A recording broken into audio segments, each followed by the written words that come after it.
Hello hello hello hello, नमस्कार प्यारे बच्चों, कैसे हैं आप सभी? क्या आप सभी को मेरी आवाज सुनाई दे रही है? क्या मैं आप सभी को दिखाई दे रहा हूं? एक बार जल्दी से बता दीजिए। Am I audible to all of you? Am I visible to all of you? Good morning, good morning, good morning आप सभी को। Lecture number 2? No no no, ये है, ये तो क्वेश्चन है भाई। हाँ, ये है अपना मामला। तो आज हम पढ़ने वाले हैं मोल कॉन्सेप्ट का लेक्चर नंबर 8। आज के लेक्चर में क्या क्या पढ़ेंगे ये करते हैं उसकी बात। उससे पहले परंपरा के अनुसार आप सभी लोगों को एसएम सर का नमस्कार और मेरे चरणों में आप सभी का कोटि कोटि प्रणाम स्वीकार करता हूं। मेरे चरणों में आप सभी का कोटि कोटि प्रणाम स्वीकार करता हूं। कैसे आप लोग सभी? मेरी आवाज अच्छे से आपको सुनाई दे रही है, दिखाई दे रहा हूं मैं? तो जल्दी से एक बार क्लोरोफिल वाला दिल बना दीजिए।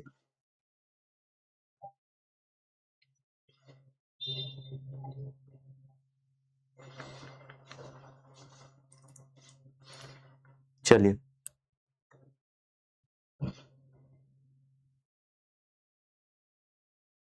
चलिए, good morning, good morning, good morning. तो शुरू करते हैं आज का कार्यक्रम। आज हम बहुत धमाकेदार चीज पढ़ने वाले हैं।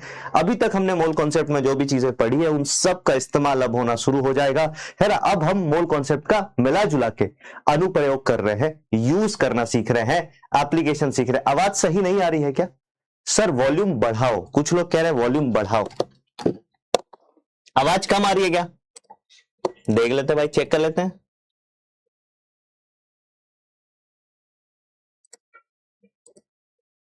है जी?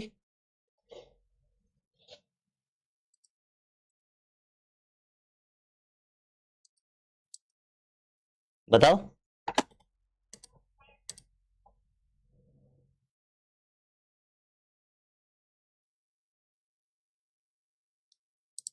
आवाज कम आ रही है क्या? ठीक आ रही है सर? एसएम सर के चरणों में हमारा नो सर, आवाज ठीक आ रही है। चलिए, तो मैंने जो भी चीजें थी उसको ठीक कर दिया। तो शुरू करते हैं आज का कार्यक्रम अपन। आइए देखते हैं कहां से शुरुआत करेंगे। आज के लेक्चर की शुरुआत जो होगी वो लास्ट लेक्चर हम रस समीकरण मिति पढ़ रहे थे। रस समीकरण मिति को कंटिन्यू करेंगे, थोड़ा बहुत रस समीकरण मिति के बारे में पढ़ेंगे। उसके बाद चैप्टर, आज के लेक्चर की जो मेन टॉपिक है ना, और इस चैप्टर में एक सबसे इंपॉर्टेंट टॉपिक में से एक है, उसका नाम है सीमांत अभिकारक। हम सीमांत अभिकारक के बारे में पढ़ेंगे। किसके बारे में पढ़ेंगे मेरे भाई? सीमांत अभिकारक के बारे में।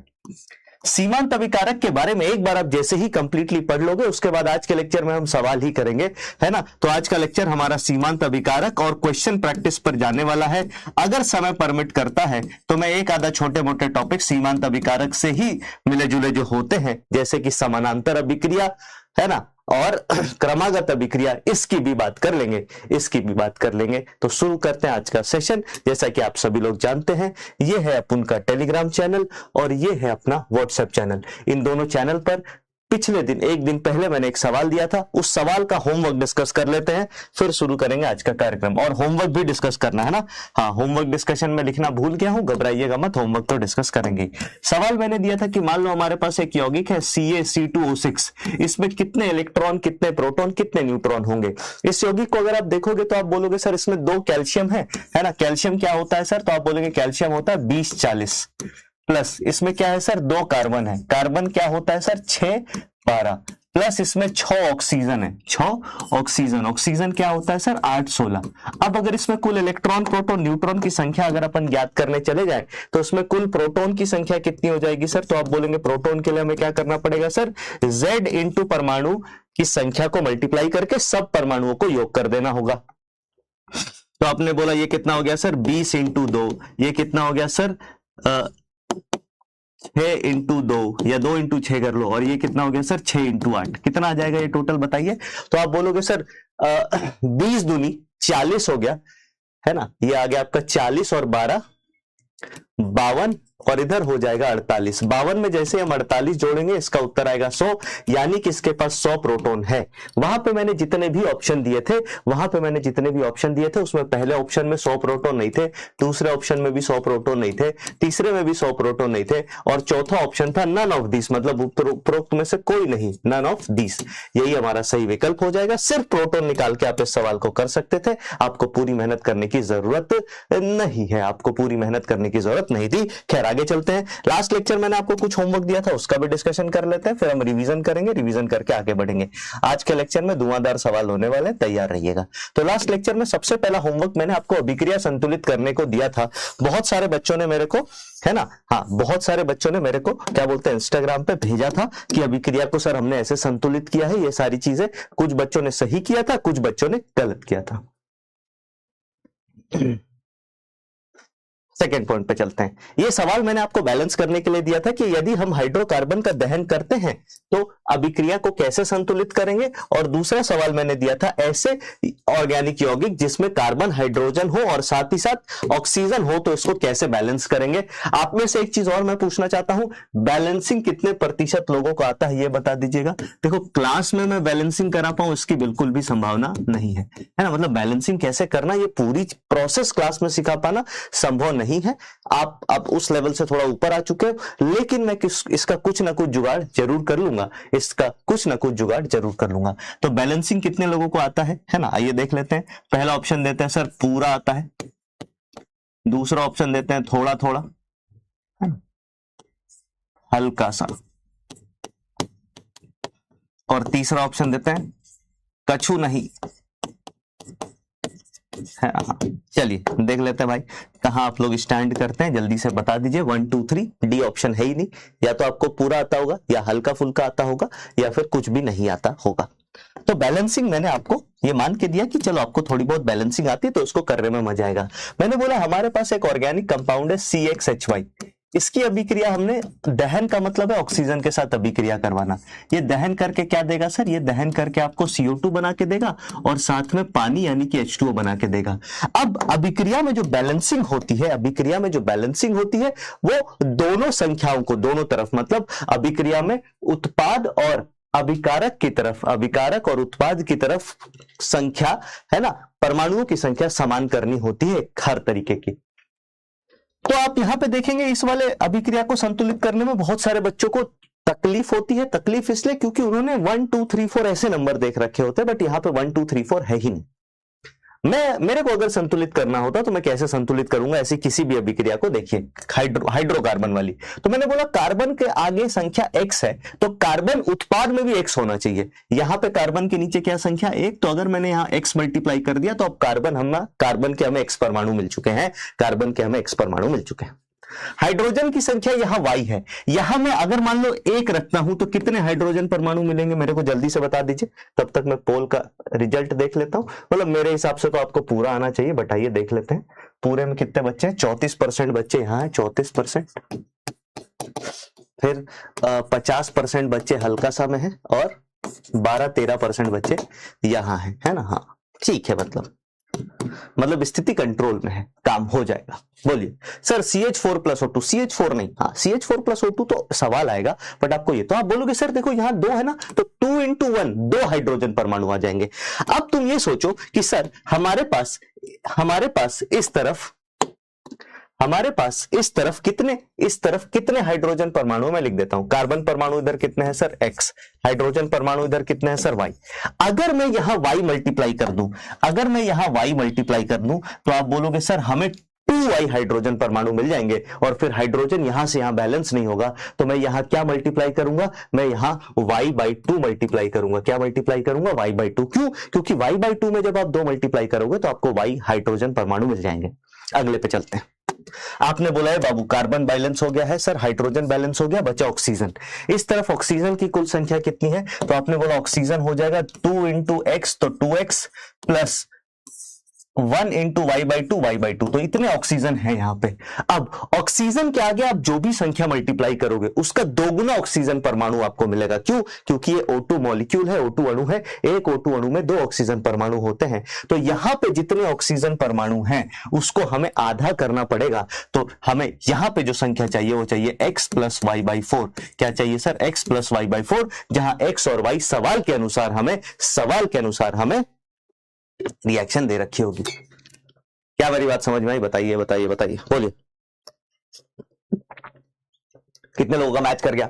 जिनको भी ये बात समझ नहीं आ रही, अभी मैं जब सवाल दूंगा तो आपको चीजें समझ में आ जाएंगी, बिल्कुल घबराना नहीं है। मुझे पता कुछ लोगों के साथ संख्याओं को ना देख करके जब वो एक्स वाई जेड देखते हैं तो उनका दिमाग हैंग कर जाता है, ये कोई गलत बात नहीं है। हाँ बताइए जल्दी से, कितने लोगों ने इसको यही कर लिया? जल्दी से एक बार दिल बना दीजिए।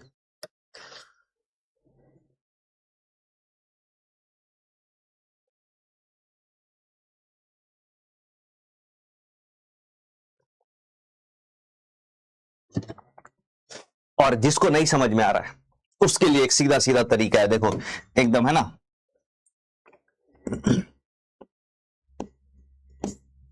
बाल मेथड। बाल मेथड का मतलब क्या हो गया सर? इसमें दो चीजें आ गई, बाल मतलब बच्चा, तो बच्चों वाला मेथड, या फिर बैलेंसिंग के मेथड को भी बाल मेथड कह सकते हैं ना। हाँ बैलेंस का छोटा रूप है बाल। तो इसको बैलेंसिंग करने का कोई बहुत सिंपल सा तरीका आप मान लीजिए, है ना, मैं सिंपल बताता हूं। आप मान लीजिए इस अभिक्रिया को मैं बाल मेथड से करके दिखाता हूं। बाल मेथड ये कहता है कि भाई मेरे पास अभिक्रिया थी CXHY प्लस O2, ये हमें क्या बना के दे रहा है सर? ये हमें बना के दे रहा है CO2 और प्लस पानी। अब मैं क्या करूंगा, इन सब के आगे अपने से रस समीकरण मीटिए संख्या ले लूंगा, ABCD ले लूंगा। इसके आगे कुछ भी नहीं लेते, इसको छोड़ देते हैं। इसके आगे मैंने लिया A, इसके आगे मैंने लिया B, इसके आगे मैंने लिया छोटा C। अब हम क्या करेंगे सर? अब हम खेला खेलेंगे, सिंपल है ना, बैलेंस करेंगे। कैसे? आप बोलोगे सर इधर इसको मैंने बोला LHS लेफ्ट हैंड साइड, इसको मैंने बोला RHS। हम क्या करेंगे सर? सभी परमाणुओं को गिन करके लिखेंगे, सभी परमाणुओं को गिन करके लिखेंगे। सबसे पहले लेफ्ट हैंड साइड है कार्बन, लेफ्ट हैंड साइड है हाइड्रोजन, लेफ्ट हैंड साइड है ऑक्सीजन, राइट हैंड साइड भी यही तीनों परमाणु है। आपने बोला हाँ सर ठीक है। कार्बन कितने सर लेफ्ट हैंड साइड? आप बोलोगे X। देखते जाना, कार्बन कितने लेफ्ट हैंड साइड सर? आप बोलोगे X। सर हाइड्रोजन कितने हैं लेफ्ट हैंड साइड? आप बोलेंगे Y। सर ऑक्सीजन कितने हैं लेफ्ट हैंड साइड? तो A को 2 से मल्टीप्लाई करोगे तो ये आया 2A। कोई दिक्कत कोई परेशानी इसमें? कोई दिक्कत कोई परेशानी? सर बोलिए मॉड्यूल और खजाना दोनों पढ़ना पड़ेगा? खजाना दोनों पढ़ना पड़ेगा, आपको लेक्चर पढ़ना पड़ेगा और मॉड्यूल से सवाल करने पड़ेंगे। बोलिए क्या मेरी ये बात समझ में आई? कुछ नहीं किया भाई, मैं जिनको नहीं समझ में आता बैलेंसिंग उनको एक लाइन में बैलेंसिंग सिखा रहा हूं, ध्यान से देख लीजिए। हाँ मैंने बोला कि भाई इधर जितने भी नंबर थे लिख दिया। कैसे? कार्बन X था X लिख दिया, हाइड्रोजन Y था Y लिख दिया, ऑक्सीजन में 2 मल्टीप्लाई है नीचे, तो 2A जा 2A ऑक्सीजन है। फिर हमने बोला इस तरफ आते हैं, RHS राइट हैंड साइड पे चलते हैं।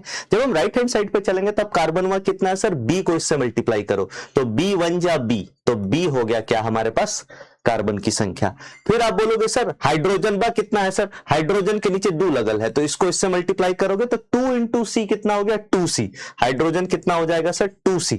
और फिर ऑक्सीजन की बात करेंगे तो राइट हैंड साइड में 2 जगह ऑक्सीजन आ रहा है, यहां भी आ रहा है और यहां भी आ रहा है। तो आप बोलोगे सर इससे ऑक्सीजन 2 इंटू B मल्टीप्लाई हुआ तो आया 2B, और उधर C इंटू 1 मल्टीप्लाई हुआ तो आया C। अब सवाल यह कहता है कि भाई अगर बैलेंस होना है तो X को B के बराबर होना पड़ेगा, Y को 2C के बराबर होना पड़ेगा और 2A को इसके बराबर होना पड़ेगा। इसका क्या मतलब है समझिएगा। अब मैं बैलेंस करने जा रहा हूं, देखते जाइएगा यही बैलेंसिंग कैसे खट से आ जाएगी। आपने बोला सर X को किसके बराबर होना है? B के बराबर, है ना, यानी B को किसके बराबर होना है? X के बराबर। तो यहां पे B की जगह हमने लिख दिया X, देखो B की जगह पे X लिखा है। फिर आपने बोला सर Y को किसके बराबर? हमें क्या निकालना है? A, B और C का मान निकालना है। तो आपने बोला सर 2C जो है वो किसके बराबर है सर? 2C जो है वो किसके बराबर है? Y के बराबर है। तो C किसके बराबर होगा? C बराबर होगा Y/2। देख लो क्या C की जगह हमने Y/2 लिखा है? C जो है वो Y/2 के बराबर होगा। आइए देख लेते हैं, Y/2 लिखा है? बिल्कुल लिखा है। आपने बोला बिल्कुल।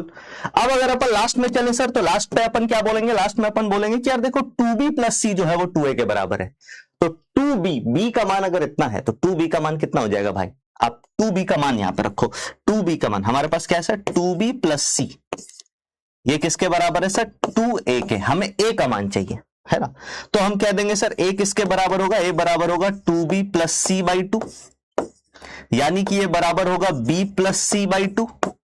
B का मान कितना है जी? B का मान है X। C का मान कितना है जी? Y/2, तो Y/2 और by 2, तो ये हो गया X प्लस Y/4 और ये हमारा उत्तर हो गया। A का मान आ गया X प्लस Y/4। इस तरीके से आया। जिसको भी बैलेंसिंग नहीं आता है, जिसको भी बैलेंसिंग नहीं आता है उसको इस तरीके से वो कर सकता है, इस तरीके से वो सॉल्व कर सकता है। क्या मेरी बात क्लियर है? बताइए बताइए बताइए, बोलो भाई, क्या मेरी ये बात क्लियर है? मैंने उन सब के लिए बता दिया, उन सब के बारे में अब, है ना, हाँ, बता दिया कि भाई जिससे कुछ नहीं हो रहा इसे करके बैलेंस कर लेना। लेकिन याद रखना ये रेडॉक्स में काम नहीं करेगा, रेडॉक्स में काम नहीं करेगा। जिसको बैलेंसिंग आती है उसको ये सब करने की जरूरत नहीं है, वो ऐसे हवा में कर देगा। जिसको नहीं आती उसकी मदद की। अब चलिए दूसरा सवाल करते हैं। दूसरा सवाल मैंने आपको बैलेंसिंग का जो दिया था वो दिया था CXHY और ऑक्सीजन Z, है ना, और इसकी अभिक्रिया अपन ने कराई थी ऑक्सीजन के साथ, और हमने क्या बना के दिया सर? हमने बना के दिया इसको CO2 और साथ में पानी।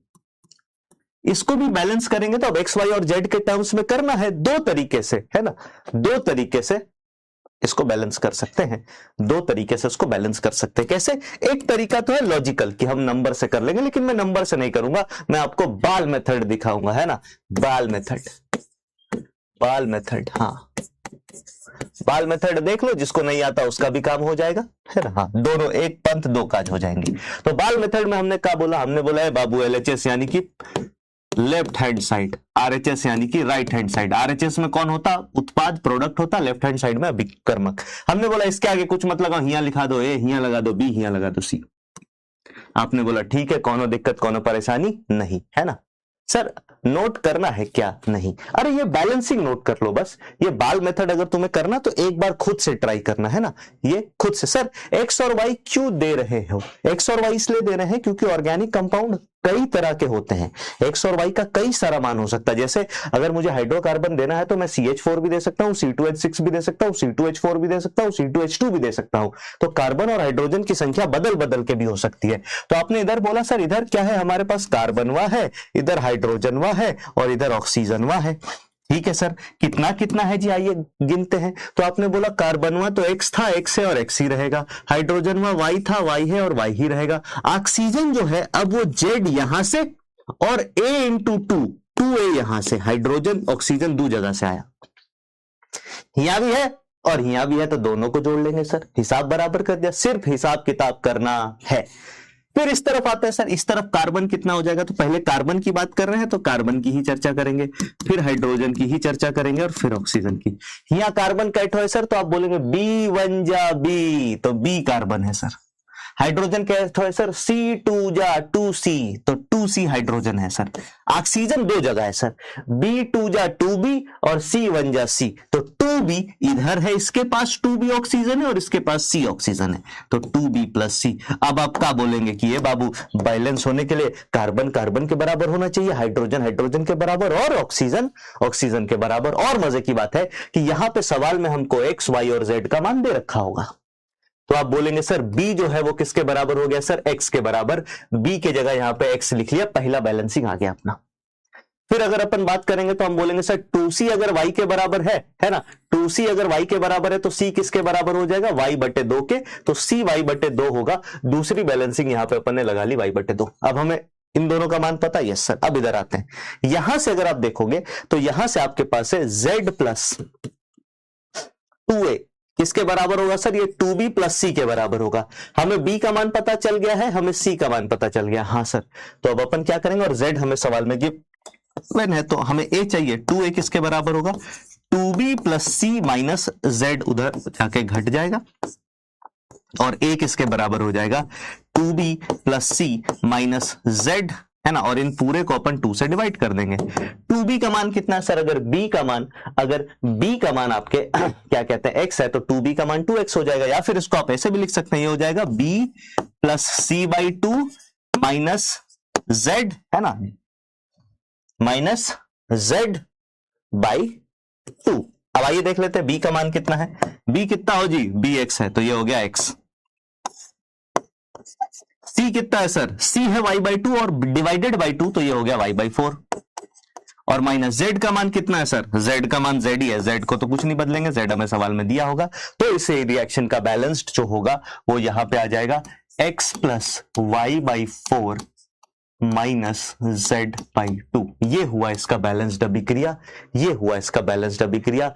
अगर दिक्कत हो रही है डरिए मत, अभी संख्या देकर के सिखाऊंगा तो समझ में आ जाएगा अपने आप ही। एक बार बस इसको कॉपी कर लीजिए, एक बार बस इसको कॉपी कर लीजिए। हाँ कोई बात नहीं, मुझे पता आपको दिक्कत हो रही होगी, क्योंकि बिना मैंने बोला ना, तुम्हें ऐसा लग रहा होगा सर हम तो XYZ निकालते हैं, हम निकालते ही XYZ है, और आप बोल रहे हो एक समय दिया हुआ है और निकालना हमें A है, ये कैसे हो सकता है सर, है ना। हाँ तो क्योंकि तुमने समझ के पढ़ा ही नहीं है तो ये समस्या आएगी, और इसके लिए मैं कभी भी तुम्हें ब्लेम नहीं करता हूं, ये बात तुम्हें भी पता है। ये तुम्हारी गलती नहीं है कि तुमने समझ के नहीं पढ़ा है, हमारा समाज ही हमसे यही चीज की अपेक्षा ही करता है कि समझ के मत पढ़ो, चाहे 99% लेके आओ, समझ चाहे तुम्हें कुछ भी नहीं आए, समझ चाहे तुम्हें। सर जेड को बीच में से क्यों काट देते हैं, कहां काट रहे हैं जेड को बता। अच्छा एक बच्चे ने पूछा, ये बड़ा जेन्युइन सा सवाल है। मैं भी जब आपकी उम्र का था ना 9वीं कक्षा में, तो मेरे मन में भी ये सवाल आता था कि मेरे सर जो थे, मैंने आपको शायद बताया था ना, मैथ्स के एक सर थे जिनके पास मेरे पिताजी ने ट्यूशन पढ़ने भेजा था, मनोरंजन साहू सर, और इतने बेहतरीन इंसान है, कभी फीस भी नहीं ली मेरे से, सोचो, है ना।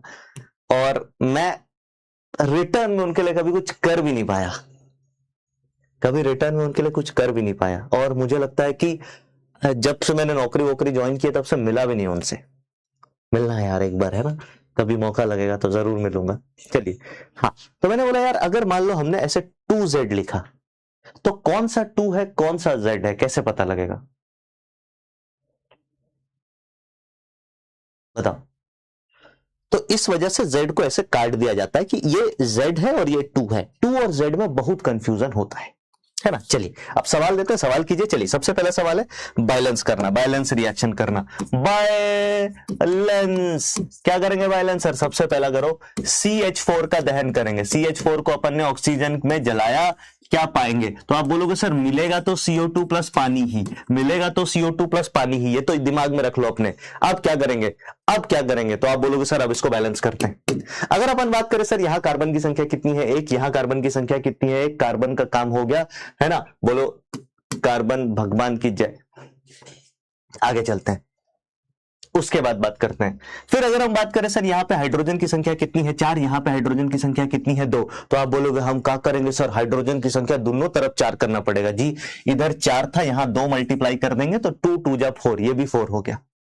फिर अगर अपन बात करें यहाँ ऑक्सीजन कितना है सर, आइए देख लेते हैं। यहाँ ऑक्सीजन है 2 1 जा 2 प्लस 2 1 जा 2, कितना हो गया, 4 ऑक्सीजन हो गया। यहां जो भी संख्या मल्टीप्लाई करेंगे, यहां जो भी संख्या मल्टीप्लाई करेंगे उसका डबल ऑक्सीजन मिलेगा, तो यहां 2 मल्टीप्लाई कर देंगे, यहां 2 मल्टीप्लाई कर देंगे, अभिक्रिया बैलेंस हो गई, अभिक्रिया बैलेंस हो गई। सर हमारे में ना होमवर्क आता है, पता नहीं आपके में नहीं कैसे आता, आप कहीं और पढ़ रहे हो क्या यार, कोई पायरेटेड ऐप भी चालू हो गया है क्या? पायरेसी वायरेसी चालू हो गई है क्या यार, बताओ कहां पे आता है, मैं एक बार बता देता हूं आपको, मेरे को भी चेक करना पड़ेगा। मैं गया आपके बैच में, ऑल क्लासेस में मैं चला गया, physical chemistry bye Shivam Mishra sir. Physical chemistry bye Shivam Mishra sir में जब आप जाएंगे तो आप इसको ऐसे टैप करेंगे तो ये जैसे देखो हमारी क्लासेस आ गई। क्लासेस में ऊपर देखो यहाँ पे लिखा हुआ है ऑल, यहाँ लेक्चर, यहाँ नोट्स। नोट्स पे आप जैसे ही जाओगे वो सारे क्लास नोट्स मिल जाएंगे। अबे 7वें लेक्चर के नोट्स हैं यहाँ पे देखो। अब इसी में तुम अंत में जाओगे तो तुम्हें होमवर्क मिल जाएगा, ये देखो, है ना, ये होमवर्क है, ये होमवर्क है, ये H1 ये वाला होमवर्क है, बैलेंसिंग जो दिया था। अच्छे से नहीं दिख रहा होगा मुझे पता है, बट ठीक है, तुम देख के प्रकार देख के तो समझ जाओगे ना यार। सर मुझे बैलेंसिंग आता है प्लस XYZ वाला समझ नहीं आ रहा, तो कोई बात नहीं, तू बैलेंसिंग कर ले भाई, अंत में हमें बैलेंसिंग ही करना है। चलिए आगे चलते हैं सर दूसरे रिएक्शन पे। दूसरा रिएक्शन मैंने दिया इथेनॉल C2H5OH, इसका दहन कराया हमने। सर इसका दहन क्यों करवा रहे हो सर, ये तो बर्फ वगैरह ले आओ। ये हमें क्या बना के देगा, CO2 प्लस, जिसको बर्फ में के साथ इस्तेमाल करना है उसका दहन करवा रहे हो।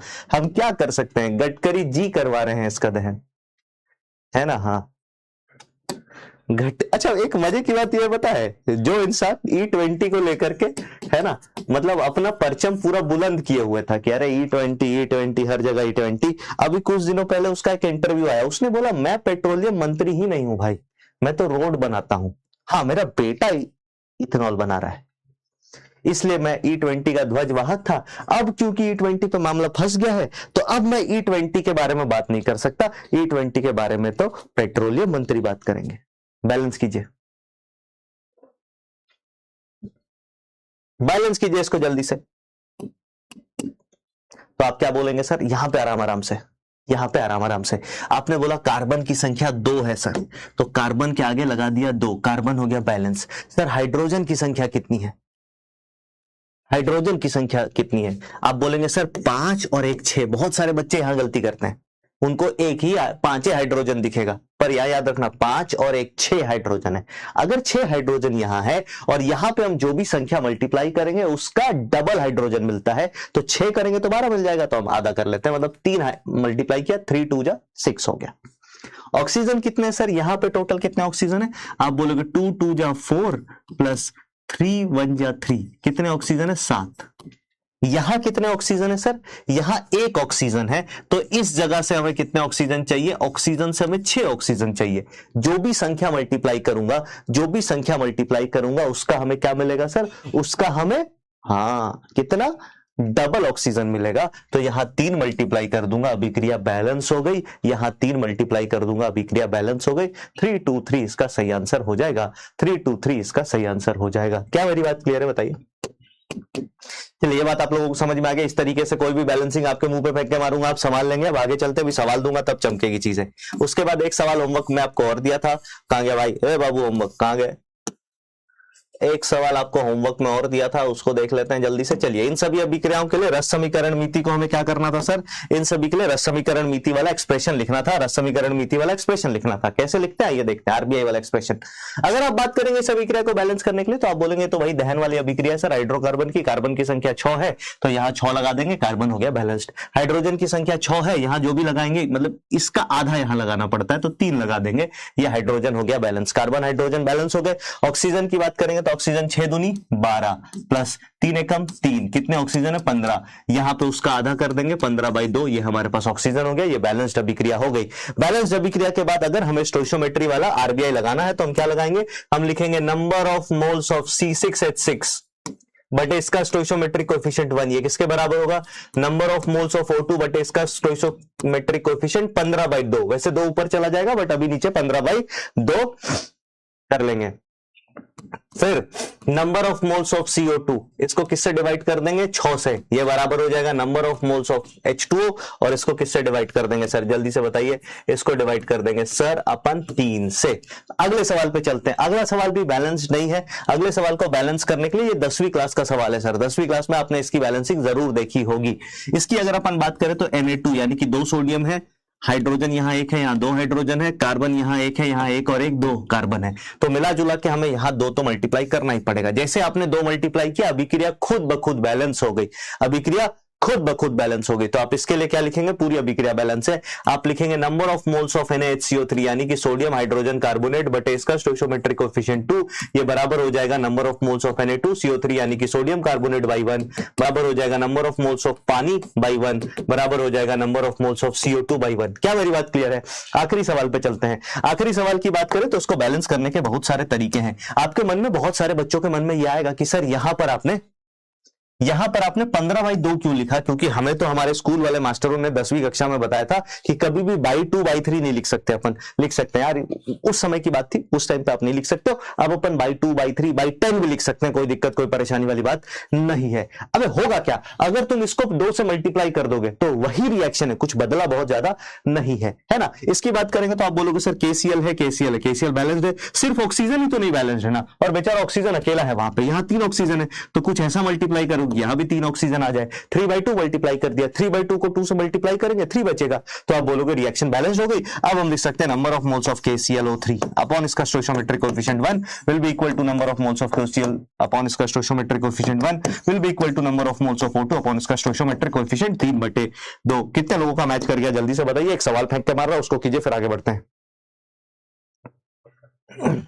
सर ये तो समझ में आया, लेकिन जब फ्रैक्शन वाला बैलेंसिंग हो तो उसमें कंफ्यूजन होता। क्यों कंफ्यूजन? अगर तुम्हें फ्रैक्शन वाले में कंफ्यूजन हो रहा तो तुम फ्रैक्शन हटा लो, तुम अपने लेवल पे हटा लो, है ना। अगर तुम्हें कभी भी फ्रैक्शन वाले में दिक्कत हो रहा है तो तुम अपने में हटा लो।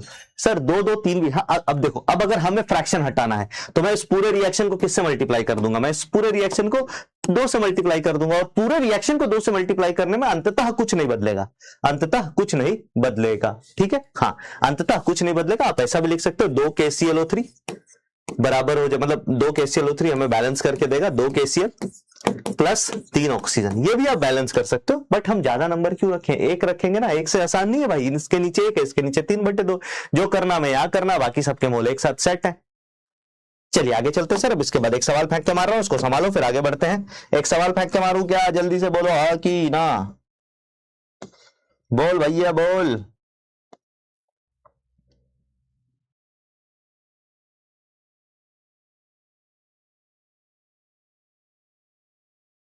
चलिए अगला सवाल आपके कंप्यूटर स्क्रीन पे ये रहा। अगला सवाल आपके कंप्यूटर स्क्रीन पे ये रहा। क्वेश्चन है 3 ग्राम इथेन का संपूर्ण दहन करने पर प्राप्त, क्या बोला मैंने? 3 ग्राम इथेन का संपूर्ण दहन करने पर प्राप्त CO2 का आयतन कहां पर सर? NTP पर ज्ञात करें, ज्ञात करें, है ना।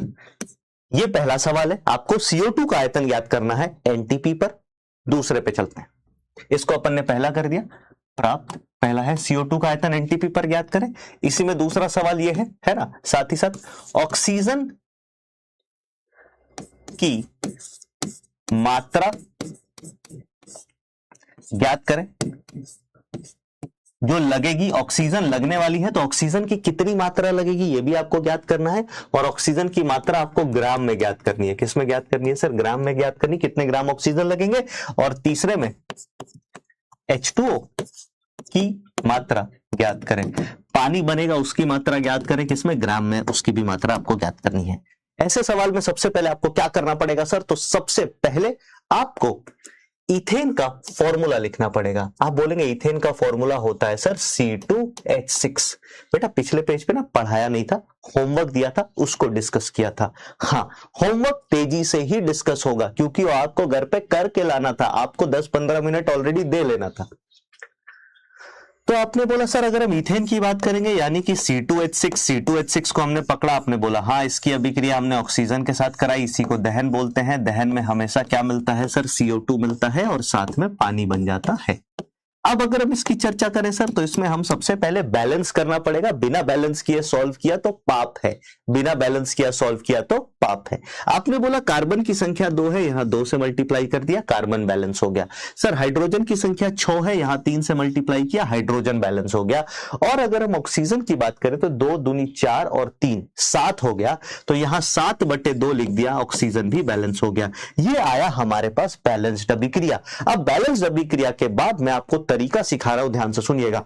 आपको क्या दे रखा है सर? वेट दे रखा है ना, वजन दे रखा है, या W लिख लीजिए। क्या लिख लीजिए? W का मतलब मैं वजन लिखना चाह रहा हूं। किसका वजन दे रखा है सर? हमें C2H6 का। C2H6 का वजन कितना दे रखा है? आप बोलोगे सर C2H6 का वजन 3 ग्राम दे रखा है। क्या हम वजन से सीधा स्टोइकोमेट्री लगा सकते हैं? इसका सही उत्तर है नहीं, नहीं, नहीं। कभी भी आप वजन से डायरेक्टली स्टोइकोमेट्री पे नहीं खेल सकते हैं। तो आपको क्या करना पड़ेगा सर? इसी के नीचे आप N निकालिए। N का मतलब है नंबर ऑफ मोल्स।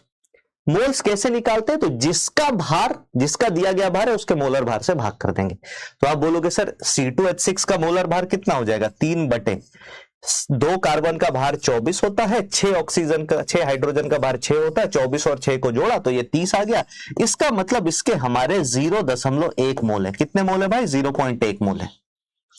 अब 2 तरीका है करने का। अगर तो तुम समझदार हो, अगर तो तुम समझदार हो तो तुम यहां से डायरेक्टली रस समीकरण नीति पे खेल सकते हो, लेकिन अगर तुम समझदार नहीं हो तो तुम एक काम कर सकते हो, कुछ दिनों के लिए ये प्रैक्टिस कर लो जो मैंने आरबीआई दिया था। अगर तुमसे गलतियां हो जाती तो तुम आरबीआई में प्रैक्टिस कर लो। क्या आपने बोला sir number of moles of C2H6 ये बराबर बटे इसका स्टोइकियोमेट्रिक कोएफिशिएंट 1, ये बराबर किसके होगा sir number of moles of O2 बटे इसका स्टोइकियोमेट्रिक कोएफिशिएंट 7/2, ये बराबर किसके होगा sir number of moles of CO2 बटे इसका स्टोइकियोमेट्रिक कोएफिशिएंट 2, और ये बराबर किसके होगा sir number of moles of पानी बटे इसका स्टोइकियोमेट्रिक कोएफिशिएंट 3। मतलब हमने इसको देख करके ये लिख दिया, और ये देख के लिखना, कुछ नहीं करना, जो भी चीजें हैं उसके मोल्स लिखने हैं और उसको भाग में क्या कर देना सर, भाग में सभी के स्टोइकियोमेट्रिक कोएफिशिएंट रस समीकरण मीतीय गुणांक कर देना, रस समीकरण मीतीय गुणांक कर देना। आपने बोला ठीक है।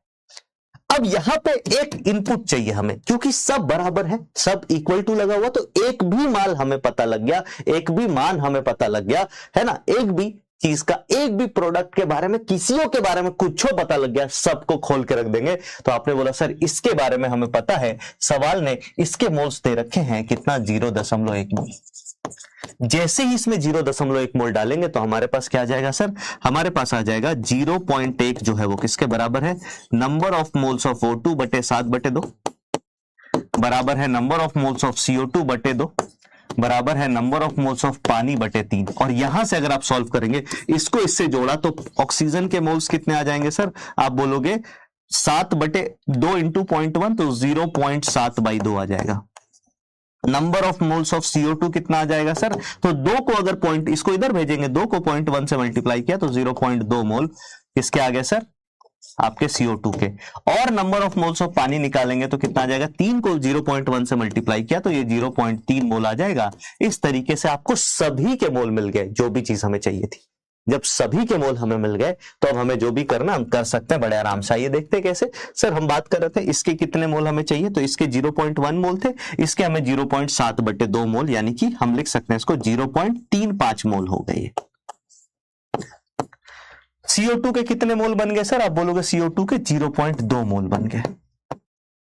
और H2O के कितने मोल बन गए सर, H2O के 0.3 मोल बन गए। अब जो एक और तरीका इसको करने का होता है वो होता है आपका यूनिटरी मेथड, एक विधि। एक विधि क्या कहती है, एक विधि ये कहती है कि देखो यार, 1 मोल के लिए 60/2 यानी 3.5 मोल चाहिए, तो 0.1 के लिए 0.3 यानी 0.35 चाहिए होगा। 1 मोल से 2 मोल बनता है तो 0.1 मोल से 0.2 मोल बन जाएगा, 1 मोल से 3 मोल बनता है, समीकरण नीति तो यही बताती है ना। तो 0.1 मोल से 0.3 मोल बन जाएगा, ये डायरेक्ट भी कर सकते हो। और इसको करके आपने सबके मोल निकाल दिए। अब मोल के बाद जिसके बारे में जो जो चीजें चाहिए वो निकाल दो। जैसे ऑक्सीजन के लिए हमें क्या चाहिए, प्राप्त करें कि CO2 का आयतन कितना होगा, तो सबसे पहले अपन CO2 का आयतन निकालते हैं। CO2 को घेरा, हमने बोला वॉल्यूम ऑफ CO2, ये किसके बराबर होगा सर, तो ये बराबर हो जाएगा number of moles of CO2 और इसको अपन मल्टीप्लाई कर देंगे। इस कंडीशन पर जो मोलर आयतन होता है वो 22.4 लीटर होता है, तो इसको अपन मल्टीप्लाई कर देंगे 22.4 लीटर से, यानी कि हमने क्या बोला सर, नंबर ऑफ मोल्स इसके कितने हैं, 0.2 को मल्टीप्लाई कर दिया 22.4 से, ये आ गया 4.48 लीटर। कितना आ गया सर, 4.48 लीटर। फिर हमें क्या पूछा अगला, हमें अगला पूछा कि बाबू तुम बताओ O2 की मात्रा ग्राम में कितनी प्राप्त होगी, O2 की मात्रा ग्राम में। तो हमने ऊपर वजन लिख रखा है ना, सबका वजन लिख लो। O2 का वजन कितना प्राप्त होगा, आप बोलोगे O2 का वजन निकालने के लिए O2 के मोल्स को O2 के मोलर मास से मल्टीप्लाई करना पड़ेगा। O2 का मोलर मास 32 होता है, इसको जैसे हमने 32 से मल्टीप्लाई किया, कितना आंसर आ रहा है, आइए एक बार देख लेते हैं ना, कितना आंसर आ रहा है बता दो यार। इसको अगर हम 32 से मल्टीप्लाई करेंगे तो कितना आ जाएगा, 0.7/2, 2 से काटेंगे तो 16 सतह कितना होता है भाई, जल्दी से बता दो। 16 5 80, 80 में 32 जोड़ोगे तो 112, 11.2 ग्राम आ रहा है क्या, देखो ये मेरे हिसाब से 11.2 ग्राम आ जाएगा। एक बार आप प्री चेक कर लीजिएगा कि मैं सही कह रहा हूं गलत कह रहा हूं, 11.2 ग्राम। फिर आपसे पूछा कि सर पानी का कितना भार बनेगा, तो आप बोलोगे सर पानिया का मोल दे रखा है, लेकिन हमें भार चाहिए, तो पानी के मोलर भार से मल्टीप्लाई करेंगे, 18 × 54 पॉइंट शिफ्ट करेंगे 5.4 ग्राम, ये बन जाएगा। तो पहले सवाल का जो उत्तर है वो आया आपका 4.48 लीटर। दूसरे सवाल का उत्तर जो है O2 का भार वो आया 11.2 लेकिन ग्राम में, और तीसरे सवाल का उत्तर जो आया ये आया 5.4 लेकिन ग्राम में। ये है हमारे सवाल का जवाब, ये है हमारे सवाल का जवाब। इस तरीके से रस समीकरण मिति का कोई भी सवाल अगर हमें दिया जाएगा तो क्या अपन फोड़ देंगे, बताइए हाँ या ना। इस तरीके से अगर रस समीकरण,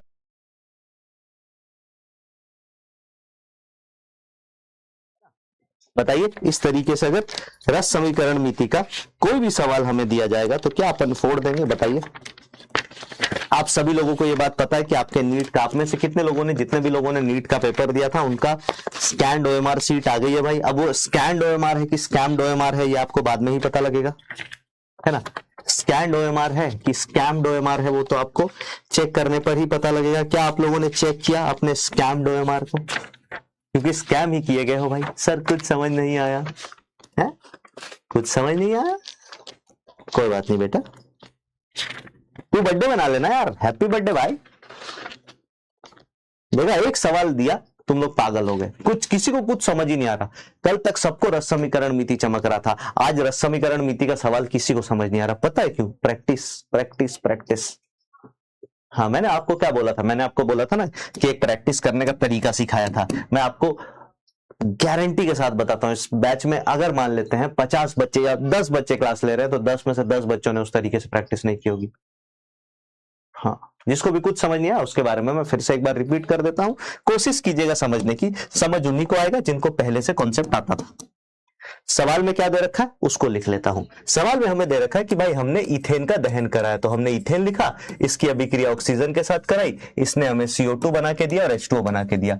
अब हमें रस समीकरण मिति के अनुसार क्या दे रखा है? हमें इसका वजन दे रखा है, वेट दे रखा है। किसका? इसका। कितना? 3 ग्राम। और हमसे पूछा भाई साहब तुम O2 का W बता दो, तुम इसका W बता दो और CO2 का आयतन बताओ, CO2 का आयतन बताओ कितना बनेगा। तो कभी भी ऐसे सवाल को हम डायरेक्टली नहीं कर सकते। ये रस समीकरण मिति अभिक्रिया का सवाल है। अभिक्रिया के सवाल में सबसे पहला काम बैलेंस करना होता है। तो आपने बोला सर इसको बैलेंस करेंगे तो यहां आएगा 2, यहां आएगा 3 और यहां आएगा आपका 7/2। हमने बैलेंस कर लिया।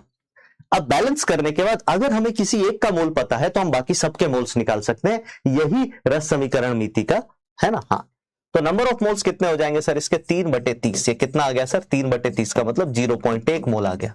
अब बहुत सारे बच्चे इसको देख करके ऐसे हो जाएंगे कि ई सर आप अपने मर्जी। कभी सर कल तो आपने 100 से डिवाइड किया था, कल तो आप बोल रहे थे मोलर मास 100 होता है, आज आप बोल रहे हो मोलर मास 30 होता है। तो मैं अब इसके आगे कुछ नहीं बोलूंगा। मोलर मास क्या होता है पहले बता रखा है, जाइए उसको देखिए। अगर नहीं समझ में आ रहा छोड़ दीजिए इस चैप्टर को, कोई बात नहीं। नीट में थोड़े कम नंबर आएंगे, उससे कुछ बदल नहीं जाएगा, है ना। क्योंकि तुम खुद ही कुछ नहीं बदलना चाहते हो भाई, मैं थोड़ी बदल दूंगा तुम्हारे लिए कुछ। तुम्हारे अंदर आग ही नहीं है पढ़ने की, तो मैं बहुत ज्यादा कुछ नहीं कर सकता हूं। जादूगर मैं हूं नहीं, है ना। हाँ, जादूगर मैं हूं नहीं और ना जादू करूंगा मैं। अगर तुम्हें लगता है जीवन में जादू होता है तो इंतजार कीजिए, देखते रहिए, एक दिन जादू होगा और आप चले जाएंगे।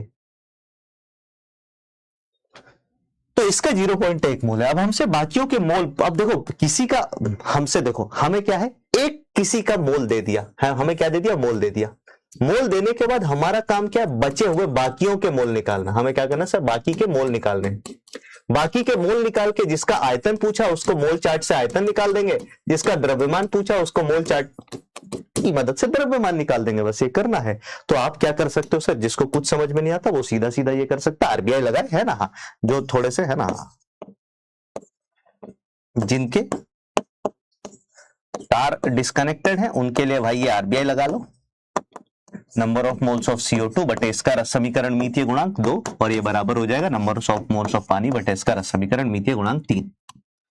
अब यहां पे अगर तुम्हें थोड़ी भी गणित आती है तो तुम कोई एक भी मान तुम्हें पता है तो तुम उसको इक्वेट कर सकते हो। हाँ, मुझे पता तुम्हें ये भी नहीं समझ में आता है क्योंकि पढ़ाई को कभी सीरियस अपन ने लिया नहीं है, बट मैं फिर भी बता रहा हूं। सुनिए, इसके मोल्स हमें दे रखे हैं कितने? इसके मोल्स हमें 0.1 है, तो मैं लिख सकता हूं 0.1/1। 1 को करने की जरूरत ही नहीं है, ये तो हमें सवाल में गिवन है।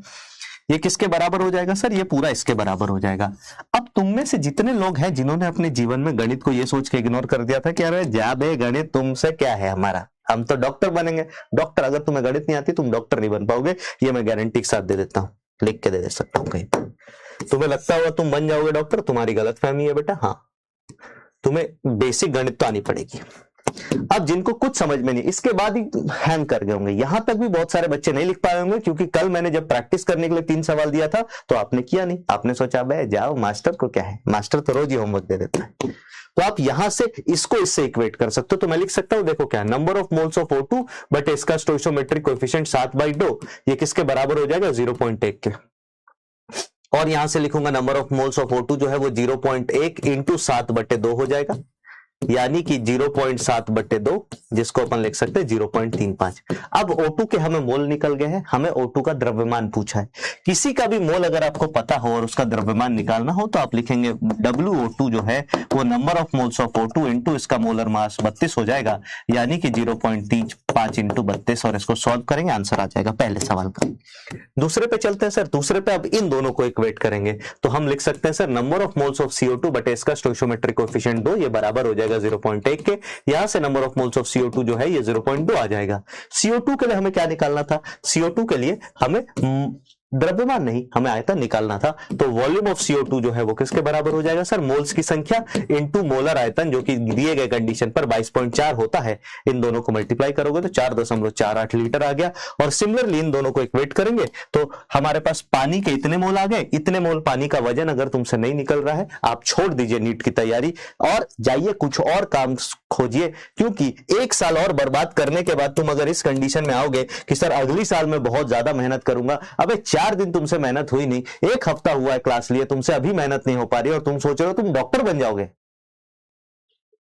डॉक्टर बनना पूरी जवानी मांगता है बेटा, तुमसे 4 दिन नहीं दिया जा रहा, तुम कैसे कर पाओगे, तुम गलत प्रोफेशन की तरफ जा रहे हो, है ना। अंततः क्या होगा, तुम डिप्रेशन में आके डॉक्टरी छोड़ दोगे, इतने बार फेल किए जाओगे कि तुम्हें डॉक्टरी छोड़ देना पड़ेगा। तो मत कीजिए अपना समय खराब और कुछ दूसरी जगह पर मत कीजिए अपना समय खराब और कुछ और सोच लीजिए। कोई बात नहीं, कम बच्चे पढ़ेंगे बैच में, कोई दिक्कत वाली बात नहीं है, पर कम से कम तुम्हारी जिंदगी का 1 साल खराब नहीं करना चाहता हूं मैं, है ना। हाँ, जब तुम खुद ही नहीं पढ़ना चाह रहे हो तो भाई मैं तुम्हें इस भ्रम में क्यों रखूं कि तुम्हारा सिलेक्शन हो जाएगा। नहीं होता भाई ऐसे लोगों का सिलेक्शन, नहीं होता भाई ऐसे लोगों का सिलेक्शन। चलिए आगे चलते हैं। इसके बाद अब बात हम करते हैं अगले कॉन्सेप्ट की, है ना। हाँ, क्योंकि बहुत ज्यादा कठिन सवाल देने का कोई सेंस मेरे को अब लग नहीं रहा है। अपन आसान आसान सवाल 3-4 करेंगे, तुम खुश रहना, ताली बजाते रहना भाई, है ना। हाँ, तुम्हें ताली बजाने का आदत हो गई है कि अरे मजा आ गया भाई, 1 लाइन में कर दिया, बिना पेन उठाए कर दिया, तो तुम ताली बजाओ भाई।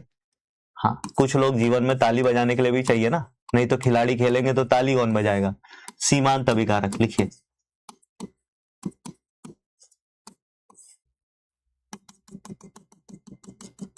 सीमांत अभिकारक को अपन कहते हैं लिमिटिंग रिएजेंट, और इसको मैं आगे से LR से संबोधित करूंगा, LR। सीमांत अभिकारक क्या होता है, आराम आराम से सुनते और समझते जाइएगा। सीमांत अभिकारक क्या होता है, आराम आराम से सुनते जाइएगा। वह अभिकारक, अभिकारक का मतलब है ये हमेशा एक रिएक्टेंट ही होता है, ये कभी प्रोडक्ट नहीं हो सकता। वह अभिकारक जो अभिक्रिया में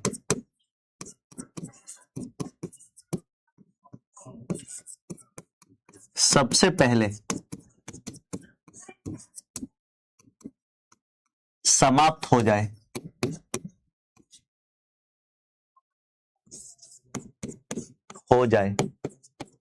उसे LR यानी कि सीमांत अभिकारक कहते हैं। क्या कहते हैं, जो सबसे पहले समाप्त हो जाए, जो सबसे पहले समाप्त हो जाए उसको अपन सीमांत अभिकारक कहते हैं। एक और बात मैं कहना चाहता हूं, मैंने ये नहीं कहा जिसकी मात्रा कम हो, है ना, याद रखिएगा। कुछ बच्चों में भ्रम होता है, यहां पे मैं लिख देता हूं, एक लाल फ्लैग दे देता हूं, एक लाल फ्लैग दे देता हूं। कुछ बच्चों को यह लगता है जिसकी मात्रा कम हो, जिसकी मात्रा कम हो, है ना, यह गलत है। जिसकी मात्रा कम हो वो सीमांत अभिकारक हो भी सकता है, नहीं भी हो सकता है। मात्रा सिर्फ ये डिसाइड नहीं करती है, बट हाँ ये जरूर डिसाइड करता है कि जो सबसे पहले खत्म हो जाए, जो पूर्ण रूप से खत्म हो जाए, वो सीमांत अभिकारक होगा। वो सीमांत अभिकारक होगा, वो क्या होगा, सीमांत अभिकारक होगा। अगर अपन आगे चले सर, अगर अपन आगे चले, है ना, अगर अपन आगे चले तो आगे चलने के बाद हमारे पास एक बड़ा ही सिंपल से कुछ एग्जाम्पल से मैं आपको समझाना चाहता हूं। जैसे अगर आपको एग्जाम्पल लेना है तो आप एग्जाम्पल ले सकते हैं किसका सर, आप एग्जाम्पल ले सकते हैं गोलगप्पे वाला, गोल गप्पे का। गोलगप्पा कह लो, पानी पतासा कह लो, पुचका कह लो, फुलका कह लो, जो भी कहते हैं तुम्हारे, गुपचुप कह लो, जो भी कहते हैं तुम्हारे यहाँ, उसका एग्जाम्पल ले लो। अगर हम इसकी बात करें, मैं थोड़ी देर के लिए फोकस मोड ऑन कर देता हूं ताकि हम लोग कॉन्सेंट्रेट ज्यादा कर पाए, है ना। हाँ, चैट बंद करते हैं, चैट बंद करना यानी कि फोकस मोड। हाँ, अगर मैं गोलगप्पे वाले का एग्जांपल लूं, उदाहरण लूं, तो गोलगप्पे वाले के बारे में अगर आप बात करेंगे तो नॉर्मली आपको देखने को मिलता है कि गोलगप्पे के वाले के पास तीन चीजें होती है। सबसे पहले क्या है सर, गोलगप्पे, सबसे पहले क्या है सर, इसके पास गोलगप्पे होते हैं। फिर इसके पास होता है भैया मसाला, और फिर इसके पास होता है पानी, तभी इसका नाम पानी पूरी भी पड़ा। अगर आपने अपने जीवन में कभी भी, अपने जीवन काल में कभी भी गोलगप्पा खाया होगा या कभी भी एनालाइज किया होगा, तुम्हारा दिमाग थोड़ा भी एनालिटिकल चलता होगा, मतलब तुम जीवन में जो भी चीज देखते हो अपने आप से उससे रिलेटेड कुछ सवाल करते हो, अगर थोड़ा भी ये काम करते हो, थोड़ा भी वैज्ञानिक रूप का दिमाग है तुम्हारा, तो तुमने ये चीज जरूर, है ना, अनुभव किया होगा। तुम्हारा एक अनुभव जरूर होगा कि कई बार ऐसा होता है कि हम गोलगप्पे वाले के पास कहते हैं और वो बोलता भैया खत्म हो गया या खत्म हो गया, और तुम्हारा मन ऐसे उसके तरफ देखता, उसकी आंखों में देखता और बोलता अबे तुम्हारे पास है सामान फिर भी नहीं खिला रहे हो। तो वो आपको बोलता है कि हाँ भैया मेरे पास है ना, क्या कहते हैं वो, पूड़िया तो है ना, गप्पे तो है, गप्पा है, पानी भी है, लेकिन मसाला खत्म हो गया, लेकिन मसाला समाप्त हो चुका है, इसलिए मैं चाह के भी आपको और गोलगप्पा नहीं खिला सकता, क्योंकि आप सिर्फ पानी और पूड़ी तो खाओगे नहीं जब तक उसमें कुछ मसाला नहीं डाला रहेगा। और ये वो कारण है जिस वजह से मैं आपको और गोलगप्पे नहीं खिला सकता, ये वो कारण है जिस वजह से मैं आपको और गोलगप्पे नहीं खिला सकता। आप में से कितने लोगों के साथ ऐसा अनुभव हो रखा है, मैं एक बार चैट बॉक्स ओपन करता हूं, प्लीज जल्दी से बता दीजिएगा ये अनुभव। अगर आपने कभी भी, थोड़ा भी आपका वैज्ञानिक ब्रेन है तो आप जिंदगी में आसपास ही बहुत सारी केमिस्ट्री सीख जाते हो, आप आसपास ही बहुत सारी केमिस्ट्री सीख जाते हो।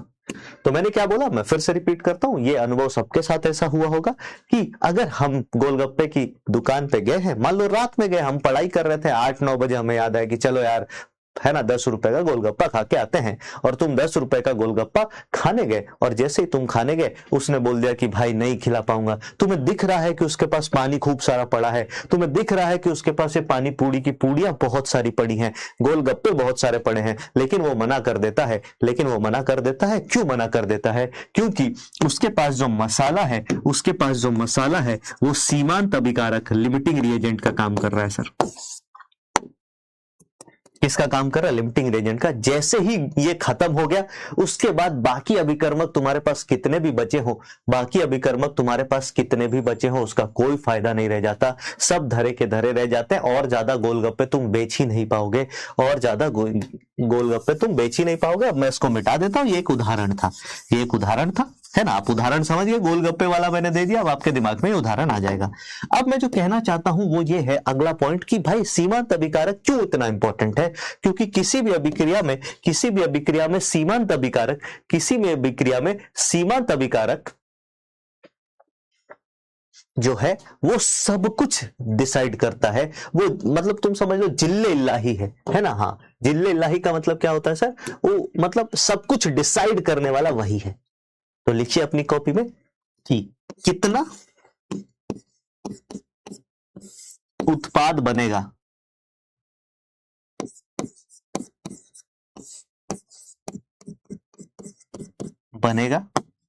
कितना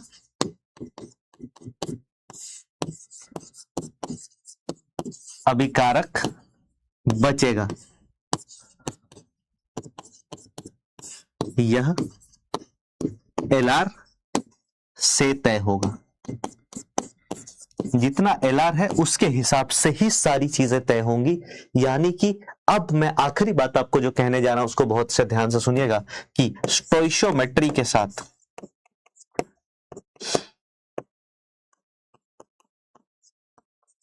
स्टोइशियोमेट्री यानी कि रस समीकरण नीति के सवाल में एलआर का ध्यान रखना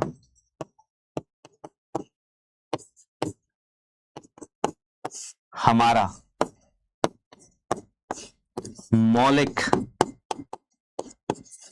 या हमारी मौलिक जिम्मेदारी है, हमारी मौलिक जिम्मेदारी है। ये आपको ध्यान रखना है, ये आपको ध्यान रखना है, इस बात का आपको ध्यान रखना है कि मैं जो भी रस समीकरण नीति का सवाल करूं उसमें आगे से, अभी तक क्यों नहीं हम कर रहे थे, क्योंकि अभी तक मैंने आपको ऐसा सवाल ही नहीं दिया था जिसमें सीमांत अभिकारक आए। आगे से जो भी होगा उन सभी सवालों में हम रस समीकरण नीति ही लगाएंगे, लेकिन रस समीकरण नीति के पहले एक स्टेप बढ़ जाएगा, एक जुड़ जाएगा एक स्टेप कि सीमांत अभिकारक पता करो और रस समीकरण नीति में सीमांत अभिकारक का प्रयोग करो, और रस समीकरण नीति में सीमांत अभिकारक का प्रयोग करो।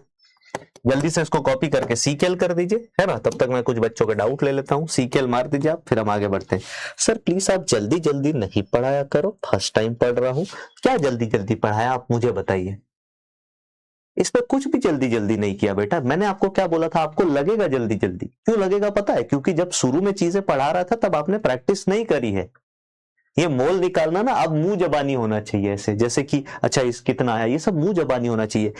इससे इतने मोल ऑक्सीजन से हमने कितने ग्राम ऑक्सीजन मिलेंगे ये हम मुझे बताना भी नहीं चाहिए।